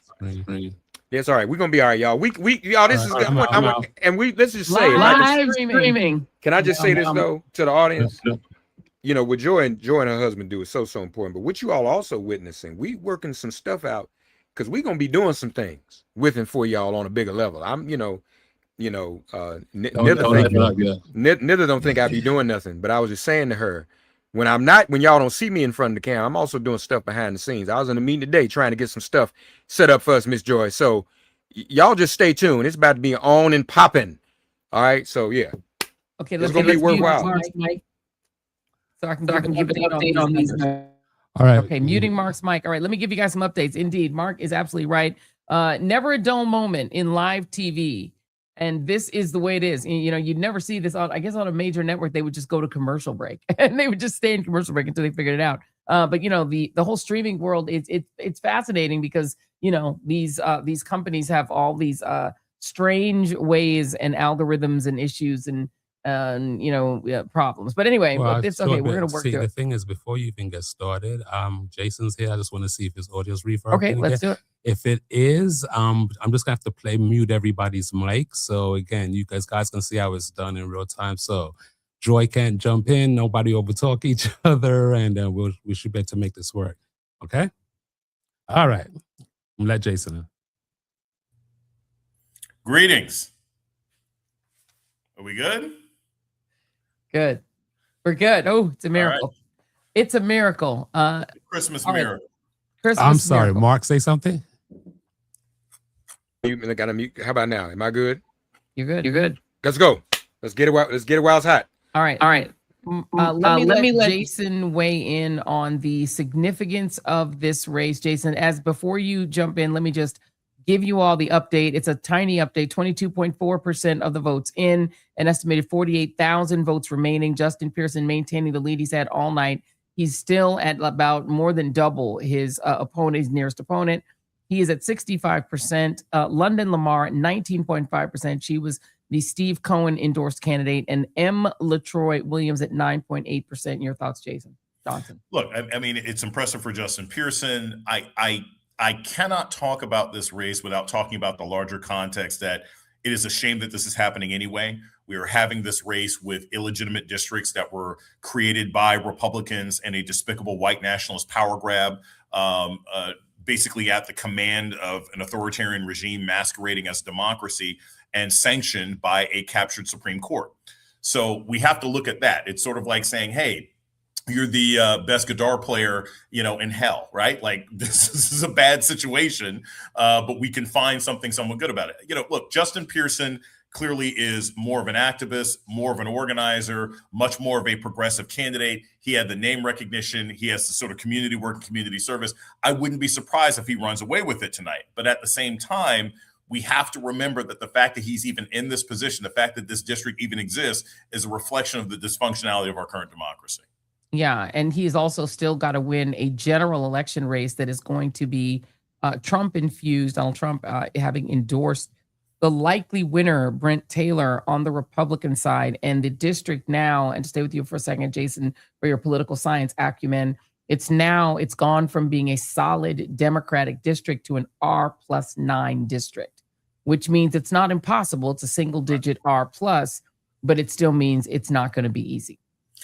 I don't really trust those numbers in this kind of year. And you see sort of in a neighboring state in Georgia, part of the reason they didn't do the redistricting is because they knew when they were trying to draw +5, +6, +7 districts, you don't know if those people are going to turn out. You don't know how those people feel. And this is going to be a really, really bad year for Republicans. So while a lot of this redistricting is going to blunt the force of people being unhappy, look, I think having a 9-point lead, right, in the polls right now is like having a 9-point lead on Steph Curry with 10 minutes left in the game. That's nothing, right?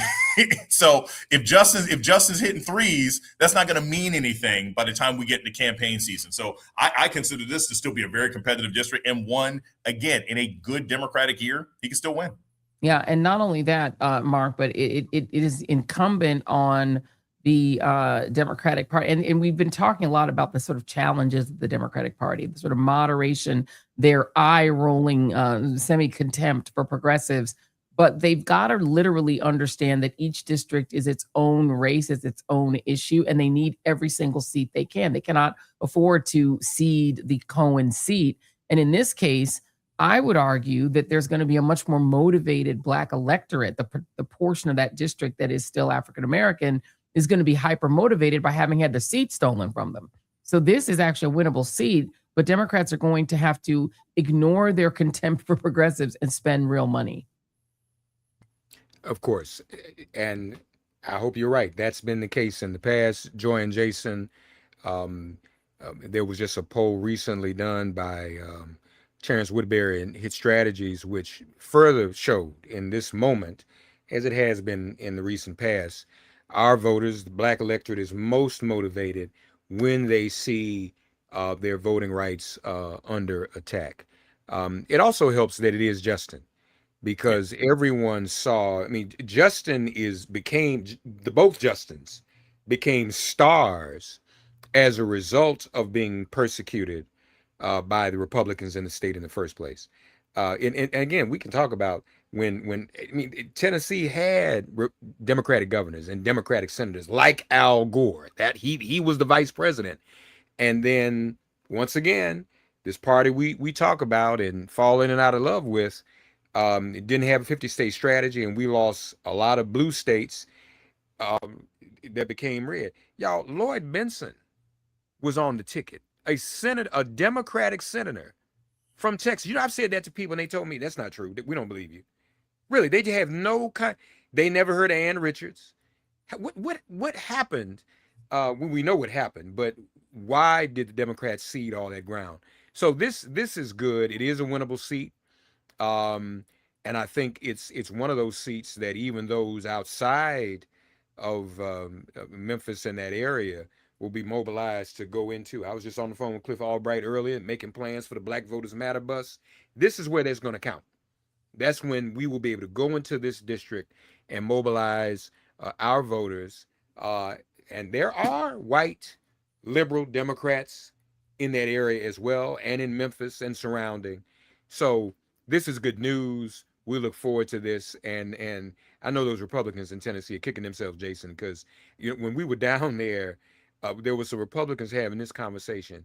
If y'all had just left them alone, nobody ever would have heard of Justin Pearson, Justin Jones. And so now, boom, let's go.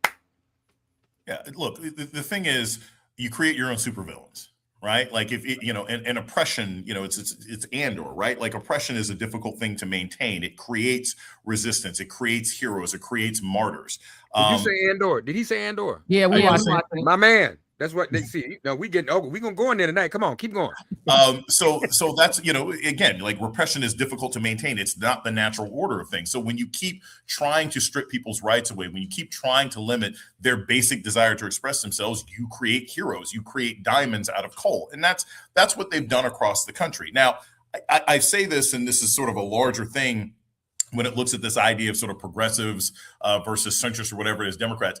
Look, all campaigns are local. I've this is not unique. I'm a political scientist, but like politics are local. A Mamdani doesn't work in Texas and a Talarico don't work in Michigan. So when it comes to fighting back against sort of Trumpism, authoritarianism, you have to find the person that works for that particular district. I don't think a whole bunch of people in the Acela corridor whose pockets are filled with money from members of Congress and the consultant class need to be telling any local parties who's the best person to run. Let the citizens in that particular district say what they want, and then let the chips fall where they may this fall. But before I let you go, Mark, I want to get you to comment on the statewide race in your former state where you lived in Tennessee. Marsha Blackburn, she has not closed the deal as of yet. She's facing a three-person primary. It's still too early to call, whereas the Democratic race has already been called for a woman named Jerry Green. What do you make of the fact that Marsha's not running away with that gubernatorial primary on the Republican side? I'm actually surprised because my sources in Tennessee told me she was literally going to run away. So I'm not sure. I don't know, honestly, much about some of these other candidates. I'm really surprised by that. So I don't know what that means in terms of that race. I mean, it's likely whoever, well, not knowing much about the other two, I was about to say a Republican should win that. But if you've got two other people who knows who they are, and some of these Republicans can be kind of out there. So Jason, I don't know if you know about those two other individuals, but I literally got a call last week that it wasn't even worth monitoring because Marsha Blackburn was going to run away. So I don't know what's going on with her. I think, and we've seen this for a couple of years now, when you have this level of voter anger and voter frustration, and it has activated independent voters, your polls are just going to be less reliable. So people who you think, I mean, again, 2 nights ago, I thought that El Said was going to win by like 10 points. If you looked at all the polling, that race ended up being a lot closer than we thought. So you have the same thing happening right here in this governor's race. Yes, everybody thought Marsha Blackburn. When people are this angry and they're throwing peanut butter at the wall, right? You tend to have more volatile results, certainly at least in primary time. I don't know if that's necessarily going to be the case when we get to the fall. Thank you very much. Stay with us, Jason Johnson. Mark Thompson, we always appreciate you, my friend. Thank you very much for hanging out with us, and we will holler at you later. Thank you very much. Let me bring in, along with Jason, somebody that Jason and I will both enjoy because, look, we're both blurreds, and we like blurred things. Let me bring in Andrew Aiden. Andrew is the creator and co-author of the graphic memoir series March and Run, which chronicles the life of Congressman and civil rights icon John Lewis. Co-authored it with Congressman Lewis, the late, great Congressman Lewis. March was the first comics work to ever win the National Book Award. Welcome, Andrew. Thank you so much for having me, Joy. It's good to see you. And it's good to see you too, Jason. Good to see you, man. Absolutely. Well, so first of all, we're here, of course, on a Voting Rights Act anniversary. So this is the occasion of the races in Tennessee. Talk about what it meant to do this project with the late, great John Lewis. And can he draw? Like, was he drawing? Was he helping you with the art? Like, what was going on there? John Lewis would be the first to say he can't draw a straight line, but he can tell a story. But I mean, as we celebrate the anniversary of the signing of the Voting Rights Act, 61 years ago today, I think it's important, especially as we look at what's happening in Tennessee and what we're dealing with in the attacks on the Voting Rights Act right now, that it was just days after the signing that John Lewis was again arrested in Americus, Georgia.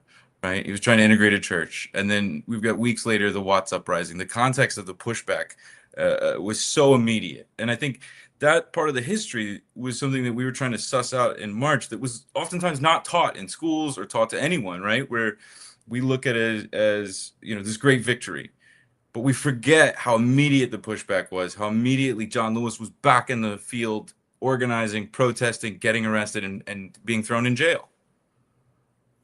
So what do you think is, I don't know what he would make of the fact that, just from the time that you spent with him, that the Voting Rights Act that he nearly died for has been so completely eroded and almost completely wiped off the books by the Supreme Court? John Lewis. Yeah. Would have What would been he? What do you think heartbroken. he'd think of it? Yeah. I mean, he would have been heartbroken. I remember, so I was the one who had to tell him when the Shelby County decision came down. I was in the office, and we knew it was coming, and I went into the office, and he looked at me, and I just shook my head, and he put his hands on the desk, he stood up, and he said, "All right, we got to get to work." And I think that would be his attitude right now. Just, how do we work? What's next, right? All right, we were pushed back. We're facing these devastating Supreme Court rulings, legislation that's coming from the Republicans, this continued push on the SAVE Act. It just means that every day is a new struggle, a new fight, and that we can't, as he would say, but we can't get weary. We cannot become tired. We cannot be down. We cannot become lost in a sea of despair. And I think that's, we're also seeing, though, and I mean, look at what's happening in Tennessee. You've got a turnout increase among first-time or low propensity voters that's off the charts. And we see grassroots organizers are the ones that are pushing that forward, just like John Lewis or Fannie Lou Hamer or Diane Nash. These are the people who were in the streets, who are in the communities, who are doing the hard work. And that's how the Voting Rights Act got passed to begin with. And so I think, history is a cycle. They say history repeats. Well, I think maybe it rhymes. And I think in this instance, we're seeing this the Republicans have overplayed their hand. I think they've awoken a beast. We've seen this cycle before. The biggest question is, will the Democratic Party capitalize on it and be able to argue credibly to voters that they're doing everything they possibly can to not just restore the Voting Rights Act, but to expand it, because that's long overdue as well. Yeah, indeed. I'm gonna throw it to Dr. Jason Johnson in case he has any questions, or if he'd like to propose a Justin Pearson version of the graphic novel. So this is what I wanted to say, because I love Andrew to death. And Joy, you realize, because I text you about this open invitation, you have to hang out with me and Andrew at Comic-Con next year. Yeah. Like, Andrew always less. gets me into good parties. Yeah. And connects me with fantastic people, and we go to the Comic Legal Defense Fund every year. But I want to say this because I think this is a critical thing to what you see, to what actually makes Justin, a lot of organizers, activists really special. They have a real knowledge of history. And one of the things that makes organizing and activism difficult is when you're dealing with young people who have no context of history, and they're sitting there saying, well, man, this is the first time. It's not the first time this has happened. It's not even the second or third time this has happened. This has happened a lot. One of the things that makes Andrew's work so great is, look, he's got Good Trouble Comics. He's got the Appalachian Project. He showed me old comic books and old comic strips that they have the rights to from SNCC, from organizers in the 50s, original Black Panther comics, not T'Challa, but Black Panther comics that they were using to organize people. These are tangible examples of the fact that these battles were fought under much more draconian circumstances. And that's what makes it easier for people to fight today. So that's what I think is important. Anybody can jump up and down on a table and say new ideas, progressive, this, that, and the other. But when you can connect it to history and show people, hey, look, it took a long time, but people have overcome this in the past, it's a lot easier to incentivize people when they understand that a victory could be guaranteed, even if it's not one they're going to see the end of. Wow, that's deep. And look, you can accept that praise, Andrew, and feel free to elaborate on it, because the reality is, the work that John Lewis did, I think people, first of all, forget how recently it was, right? And also how young he was. I think one of the things that can be inspiring for younger people, and why I'm glad that you put this work in graphic novel form, is that John Lewis was like the age of a lot of the young people who are saying they experienced it for the first time. He was 22 years old when he spoke at the March on Washington. These were very young people.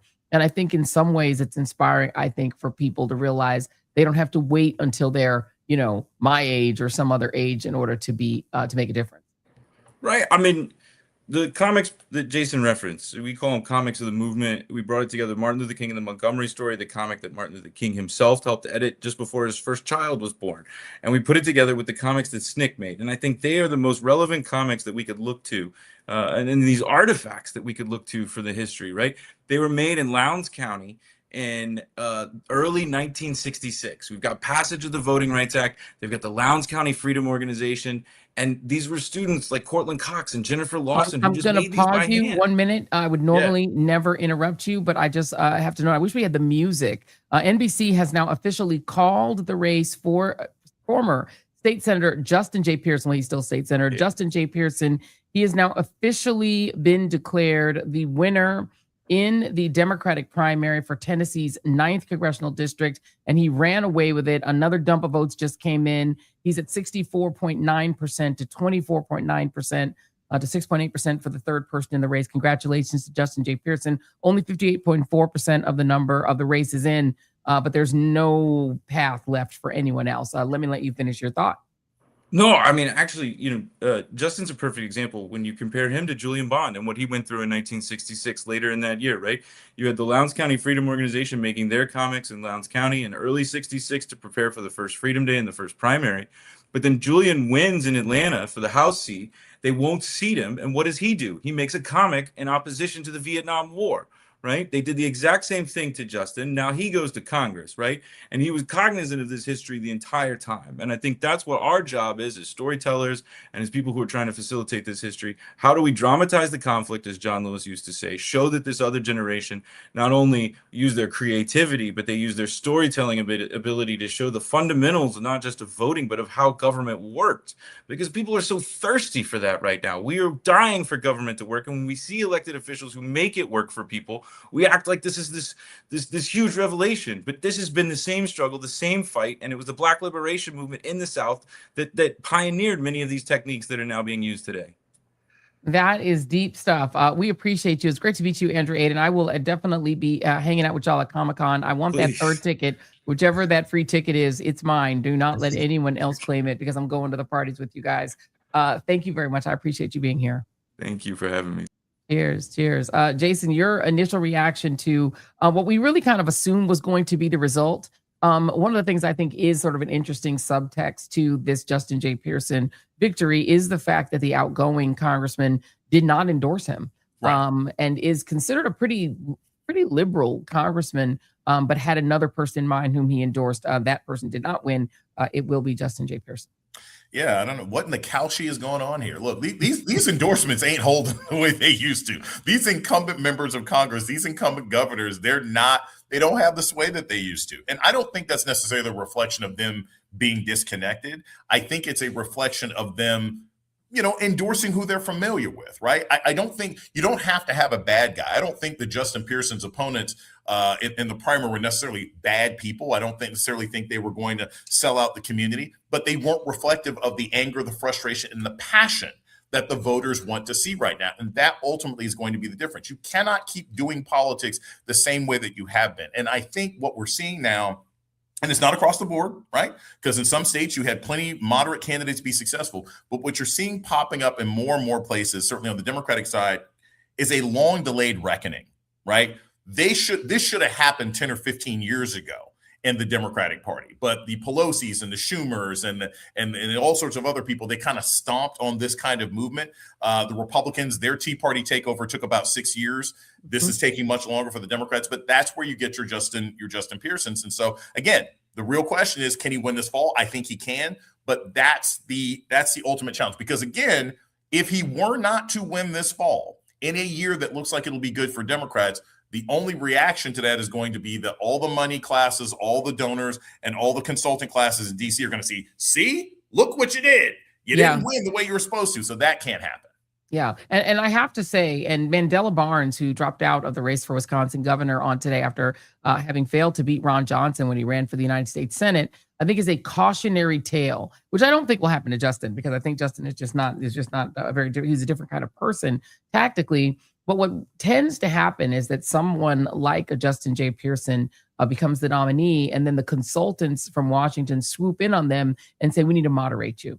We need to moderate you to make you sellable in Sheboygan, as if everyone is running in Sheboygan. They want you to run in Sheboygan if you're in Atlanta or if you're in, if you're in Detroit. They don't care where you are. They want you to all be moderate down the road. Don't scare the white moderates.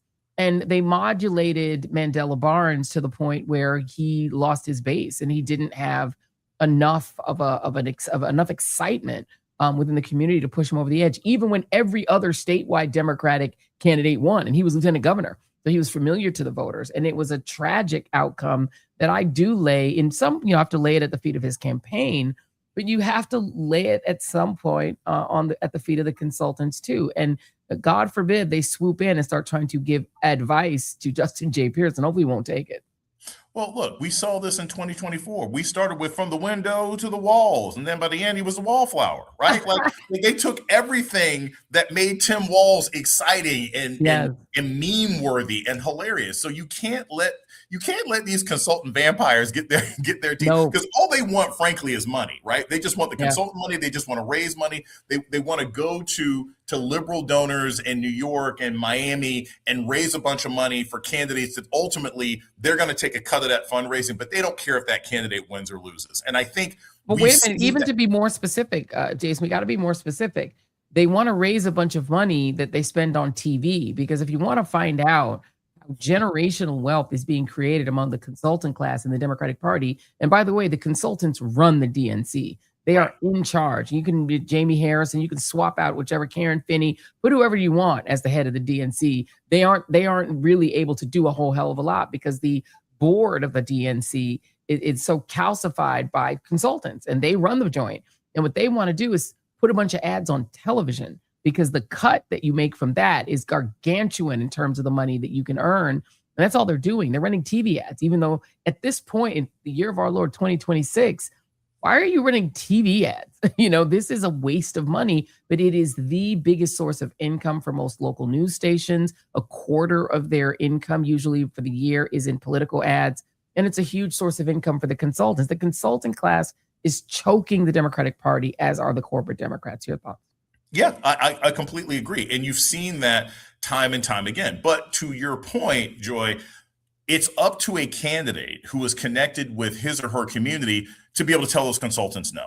It's up to the candidate to have to stand up. Now, you don't want to be, we've seen some candidates recently not hire enough staff. You do have to hire some consultants at some point. You do need to have some people tell you, hey, reach out to these people. That is necessary. But at the end of the day, you can't have them change you, right? How many behind the musics do you have to see where the band comes out and they've got this great music, and then they let the agents get in and suddenly they're making pop. This isn't the real rock music that we loved you for, right? We don't want pop sellout rap. We want the real stuff. We want the stuff from the street. So if a candidate knows that, if he or she knows, hey, I gotta be me, and whatever me that is, right? Whether that's a centrist me or a left me or a right me, be that me, because that's the person who won the primary, and that person is going to have to carry over to a general election. Yeah, and that is all that Mamdani did. I think that people thought he did some sort of magic trick. No, that's just actually who he is. If you ever meet Mamdani, he's exactly like that. Like, he wasn't doing a thing for the campaign. He just acts that way. He's like, I like halal. I'm going to put music to my ad about halal, and then I'm going to do an ad about it. He's just doing ads about the thing he cares about. Maybe he was just too young to be swayed by the idea of, the kind of politics of centrist or Clinton-esque third way politics, but he just didn't do it. I think Abdul El Sayed, I think it's the same thing. I mean, he was sort of being his authentic self. Now he's going to have to adjust some things because he did not do that well with African-American voters. But I think there's also a meme that he didn't win black votes, which is just not true. We saw anecdotally lots of black voters, especially late deciders, voted for him because they didn't like the idea of money going overseas to Israel rather than to their own community. They thought that, just like white voters, Asian voters, Latino voters, same thing. So I think there's a lot of consultant speak that also can be wrong about campaigns, because it also doesn't take into account the modern world. At the end of the day, and I spent some time talking to a lot of different kinds of people that I knew in and around Detroit, mostly black people that I knew, organizers, some activists, some church members, whatever, the super voters. At the end of the day, and this is what you're going to see in almost every single instance where a Democrat doesn't do great with black voters, not offended black voters, but doesn't do great with black voters. At the end of the day, we all know the African-American voters, they want Trump out. Right? They want Trump out, and they want to hold Trump accountable, and they want to stop him. And so they're going to come around unless Abdul Saeed, and I've seen him online. He was on with Clay Kane, right? He was on with Conscious Lee. He's talking to the people he needs to talk to in order to get in the community. So I don't think that's going to be a problem for him this fall. The issue is just going to be really going to be more, can he get some of the rural counties and make sure that Mike Rogers doesn't run up the vote? Is he able to perform successfully in debates one way or another? That's going to end up being the issue. I think all too often there's a naivete about how and why African-American voters operate the way they do. We are much less of a concern when it comes to turning out to hold back Trump in the fall. It's other groups of people that are a bigger issue. Let's talk a little bit about the statewide race. I mean, there's always I think there's a Democratic tendency to write off southern states in terms of statewide races. And of course, Marsha Blackburn will be running for governor. I mean, she's obviously a clear favorite. But, what do you think Democrats get wrong when it comes to at least trying to compete in these southern states? Marsha Blackburn did get challenged for Senate from the third member of the Tennessee Three, Gloria Johnson. She did challenge her, but there wasn't a lot of attention or heat around the race, and she wasn't able to win. But Marsha Blackburn is a terrible candidate. She's an incompetent legislator, and I'm not even sure she's that popular. People are probably just voting for her because they know her name and it's a default. It's kind of sad, but it doesn't feel like there's strong competition coming from the other side. There's not necessarily strong competition coming from the other side, but we're in a very unique year. Usually all you had to do is have an R next to your name and you're going to be a guaranteed victory in most of these southern states. But what people have come to understand, and the numbers are seeming to prove it right now, it's funny, your paycheck doesn't care if there's an R and a D, right? Like if your paycheck's going down, it doesn't care what your party affiliation is. And so when people are upset and they're unhappy, and in the past, Joy, we've talked about this, there have been times where there was an anti-incumbent mood, and that just tends to push out who the incumbents are. We're in something deeper now. It is an anti-institutional mood. So if you are a Democratic incumbent or seem to be too much with the system, or Republican incumbent, people are just less enthusiastic about you.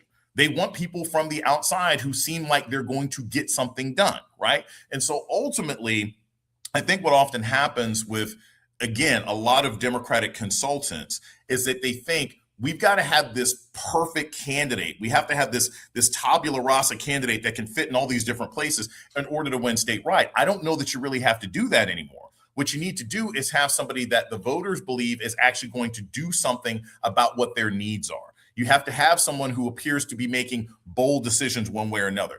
Given how unpopular, Obamacare was, at least in polling wise, with Republicans across the country, Andy Beshear has done great with the Connect program, which is basically Obamacare in Kentucky. So clearly, if you take bold moves, people will still support you. And that's what consultants miss. It's not about caution. It's not about, some of these people will make nice neighbors, but people don't want them to be in leadership. And that's what's being missed often in these discussions. Yeah. And the thing about it is, I think there's also a tendency of once people get in, there is just a little bit of a dearth of innovation. People stop innovating. And then you get to a point where you get a Mitch McConnell who may in fact be dead, but who's still in the United States Senate. I got to get your thoughts on that. We started out tonight, the live, talking about Mitch McConnell and his supposed statement. And I don't know if you have the same criticism that I do, that I had of CNN putting out, and I don't want to pick on them. I'm sure everyone put out the same thing, saying that Mitch McConnell said that he has been discharged from the hospital and that he said that he's going to continue the recovery at home. This was a statement from his office. This was a statement probably posted to his Facebook. There's no proof he said anything. And it is just weird to me that, with Dianne Feinstein, there was sort of a little bit more of a pack mentality to track her down and follow her around as she was being, led around in her feeble state around Washington, D.C. to prove that she was sentient. In this case, people are just sort of shrugging their heads, and he said he was okay. I don't even know why we're accepting that. I saw the statement from McConnell, the one that was released, and the other one where he's like, I'm okay, et cetera, et cetera. As a professor, I would have flagged that as like, oh, this is clearly ChatGPT, right? Like I would just kind of fake the answer. Because I know this isn't you. This is not complicated. In a life and a time in a world where we are overly surveilled, right? Everybody's got a cell phone camera or something else like that. There are two takeaways from this. One, I think Governor Beshear is doing what he needs to do.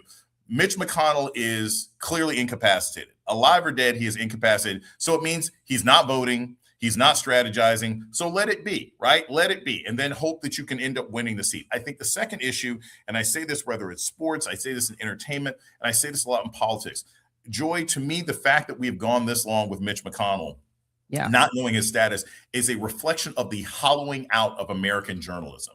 I cannot believe that there's not some intrepid reporter with a contact with a nurse or an orderly. If this was 20 years ago, this would have been broken by now. Like TMZ, pay a nurse. Like, I mean, Aaron Parnas tried. We talked about this earlier. Aaron Parnas, actually, who's the young content creator, Lev Parnas' son, went into the hospital and camped out in like the waiting room to see if he could get to the side where Mitch McConnell is. And I can't believe he's the only one who's done that. Like, this is an opportunity of a lifetime to do some enterprise journalism. If you're in the state of Kentucky right now and you're anywhere near that hospital, you should just go over there, right? And you would think that like a CNN that does the K files and all of these investigative reports, I mean, send somebody over there, because it is just not credible to report something that says he said anything, because he hasn't said. If you can write that lengthy statement, you can say it into a camera. So say it into a camera, or don't try to get the media to repeat that you said something that you did not say. Yeah. I mean, where's Kentucky's Greg Bluestein? Where is Kentucky's, I mean, there's, their local intrepid guy who probably didn't know much outside their state, no insult to Greg, but I mean, like somebody who's really, really connected. And that's just a shame. It's a shame, because I think this is a reflection of poor journalism as much as it's a reflection of the sort of incalcitrant nature of Republican leadership right now. Yeah, we're trying to locate a link to the speech. Apparently, Justin J. Pearson, who's soon to be congressional candidate, congressional nominee, Justin J. Pearson, state representative from the great state of Tennessee, is giving his acceptance speech right now. He's going to do some local media. We were trying to get out of here at 10 o'clock. So if we're still around here when he is done doing that, then we'll hopefully hear from him. But I just think it's such a big deal to have somebody like him, and just talk a little bit about his trajectory from going from one of the Tennessee three. I think all three of these are stars. Justin Jones, also a huge star, burning the Confederate flag. That's pretty damn iconic. They still catch hell on the floor of the State House.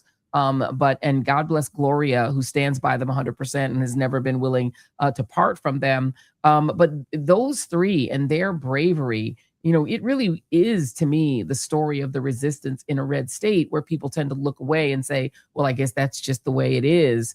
No, there are people doing real, genuine activism in states like Tennessee. And Joy, think about what it was all about.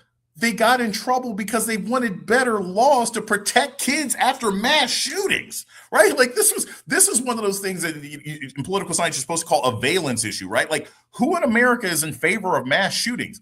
These people were turned into heroes and martyrs because they had the audacity within their own state after shooting to say, hey, maybe we should protect kids and teachers better. So it's impressive to me that they have had this. Justin Pearson has had this trajectory. It is sad to me that it has to manifest in this way, because you have a state that seems to be resistant to the actual desires and needs of the people who are saying, hey, we want this kind of protection. We want better protection for our kids from guns.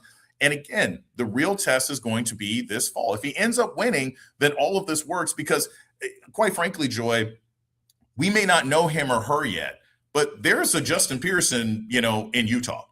Yeah. There's a Justin Pearson in Ohio. The next version of this is out there, and he or she is just waiting to see if this works here. Because if it works in Tennessee, then it's that much easier to get the help, the support, and the volunteers you need to do it in another place. Yeah, I mean, and I think the fear that the right has is there's not just a Justin J. Pearson in every state, but there's an Abdul El Fayed in every state. And, I mean, a lot of the Muslim friends are extremely excited right now because of the possibility, first, Muslim man, I guess, I think he would be the first Muslim United States senator. And, the idea that is a possibility is going to cause a lot of young Muslim men and women to think new thoughts. Okay, here we go. Here is Justin. Here's what's going on at his victory party. Oh, we're gonna get that audio. We're waiting for it to come up. All right, we're gonna make it happen. Okay. Sean, pull your audio up if you can hear me. We'll just talk over it for now until we're waiting for Sean to pull up her audio.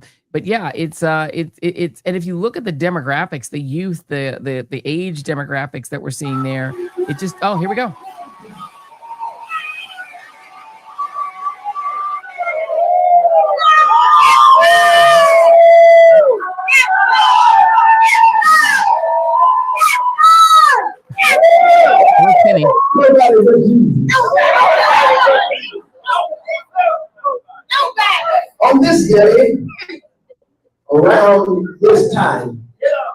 61 years ago. August 6th, 1965, Reverend Dr. Martin Luther King Jr., Reverend Ralph Abernathy, SNCC activist John Lewis, activist who would later become a U.S. Congressman, and Rosa Parks stood behind President Lyndon Baines Johnson as he signed the Voting Rights Act of 1965. Today, 61 years ago, that happened.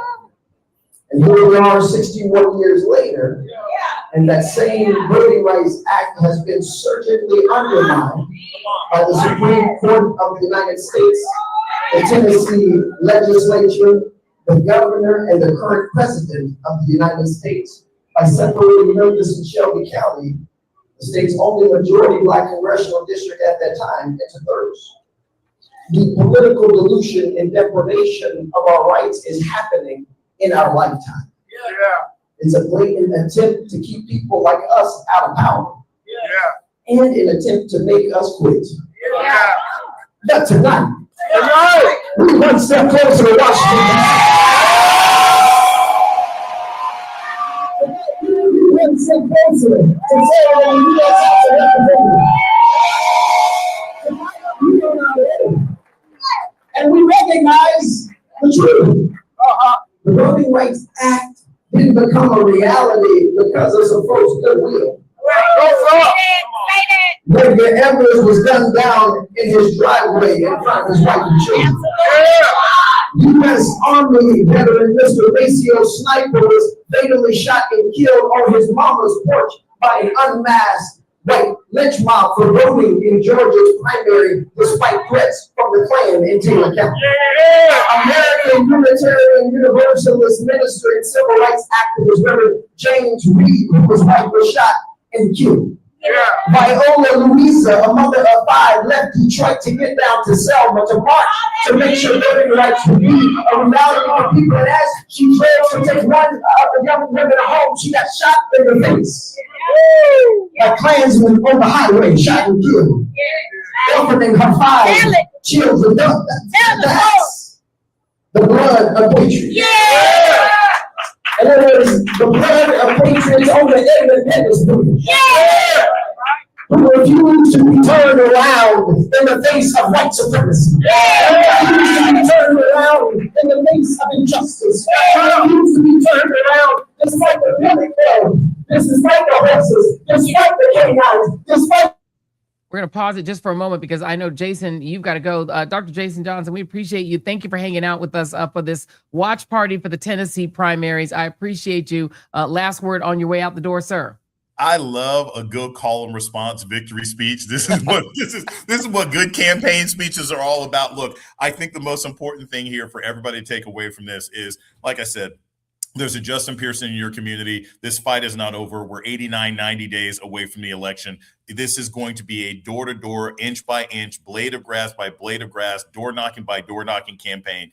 Get excited about tonight. Feel enthusiastic. Whether your candidate won or lost, know that the candidate you support has to be somebody who is in favor of moving this country forward, not keeping us stagnant. And as long as you're committed to that, and you're committed to that in your time and your money and your clicks and everything else like that, we might actually be okay after November.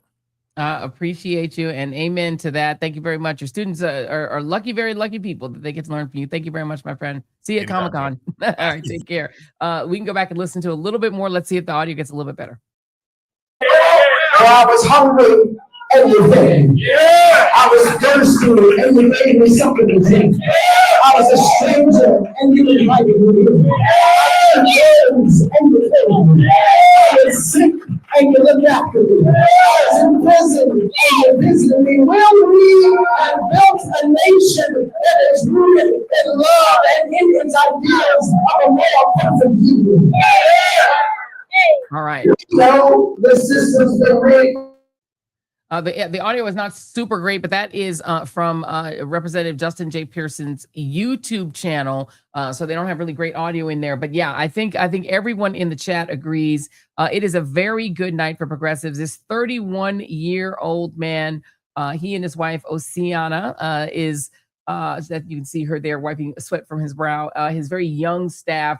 You can see the people around him, a rainbow coalition of supporters supporting State Representative Justin J. Pearson, who will be the Democratic nominee in the 9th Congressional District in the great state of Tennessee. I'm sure that they've got lots of stuff going on in terms of their watch party, followed by some local media. So we're not going to detain you all. We kept you guys till 2 a.m. the other night, but we will get Justin J. Pearson on the show very, very soon.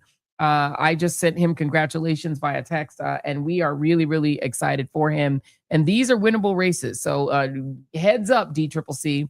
We expect you to get in there and pour money into this race. It's not super expensive. Let me go back and just look at the numbers here. We're talking about to pull this race off, he got 24,550 votes with 62.9% of the vote in. Another 23,000 votes are left. So you're talking about a race with, less than 100,000 votes for this congressional district. On the other side, Brent Taylor, who won in that race with 74.3%, has 27,156 votes. So at the end of the day, we'll wait to see what the total is. It appears that the Democratic primary turnout is going to at least match the Republican primary turnout. And what that says is that in a primary, which normally has pretty low turnout, that's unfortunately in America, primaries tend to have low turnout, about as many people in this newly redrawn, supposedly now Republican district, about as many Democrats turned out as Republicans. That is already a sign that this is a winnable race for Democrats in November. So as you know, we will be watching this race. We are big supporters of Representative Justin J. Pearson, who is now a congressional nominee for the Democratic Party. Justin J. Pearson. I want to thank everybody who tuned in. Thanks to BEW 1144 for the $9.99.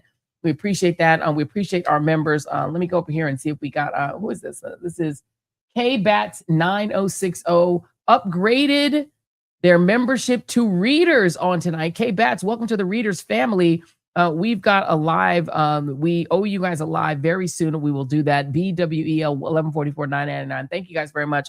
Appreciate everybody who threw something in the till. If you guys want to head over to Justin J. Pearson's YouTube channel, you can do that to continue watching the goings on there. But we're going to let you all go. We kept y'all super, super, super late last night, and I'm almost out of pepper. I'm almost out of Dr. Pepper. I drank almost all my Dr. Pepper. So that, I think, is our cue to let you guys go. Jason, you good with that? I'm good. There's a couple more things on screen. If you want to say thank you for. Okay. Oh, here we got. Oh, what did we got here? Thank you for the coverage. We've got here is that Karen Stooks? Is our good friend Karen Stooks. We love our good Karen. She is one of our OGs, Lemon Readers. The Lemon Readers are in the house. So thank you very much. And we appreciate everybody who upgraded to member. Oh, we got $50 from KBATS. Look at that. We love the love. We love the support. We appreciate we see all the little emojis going off.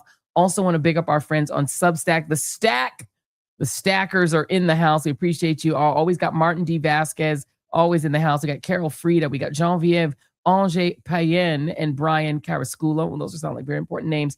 Agilis 1. We got Lori and Pearl. We got Food Safety RD. Well, we need to talk to you. We got Shay.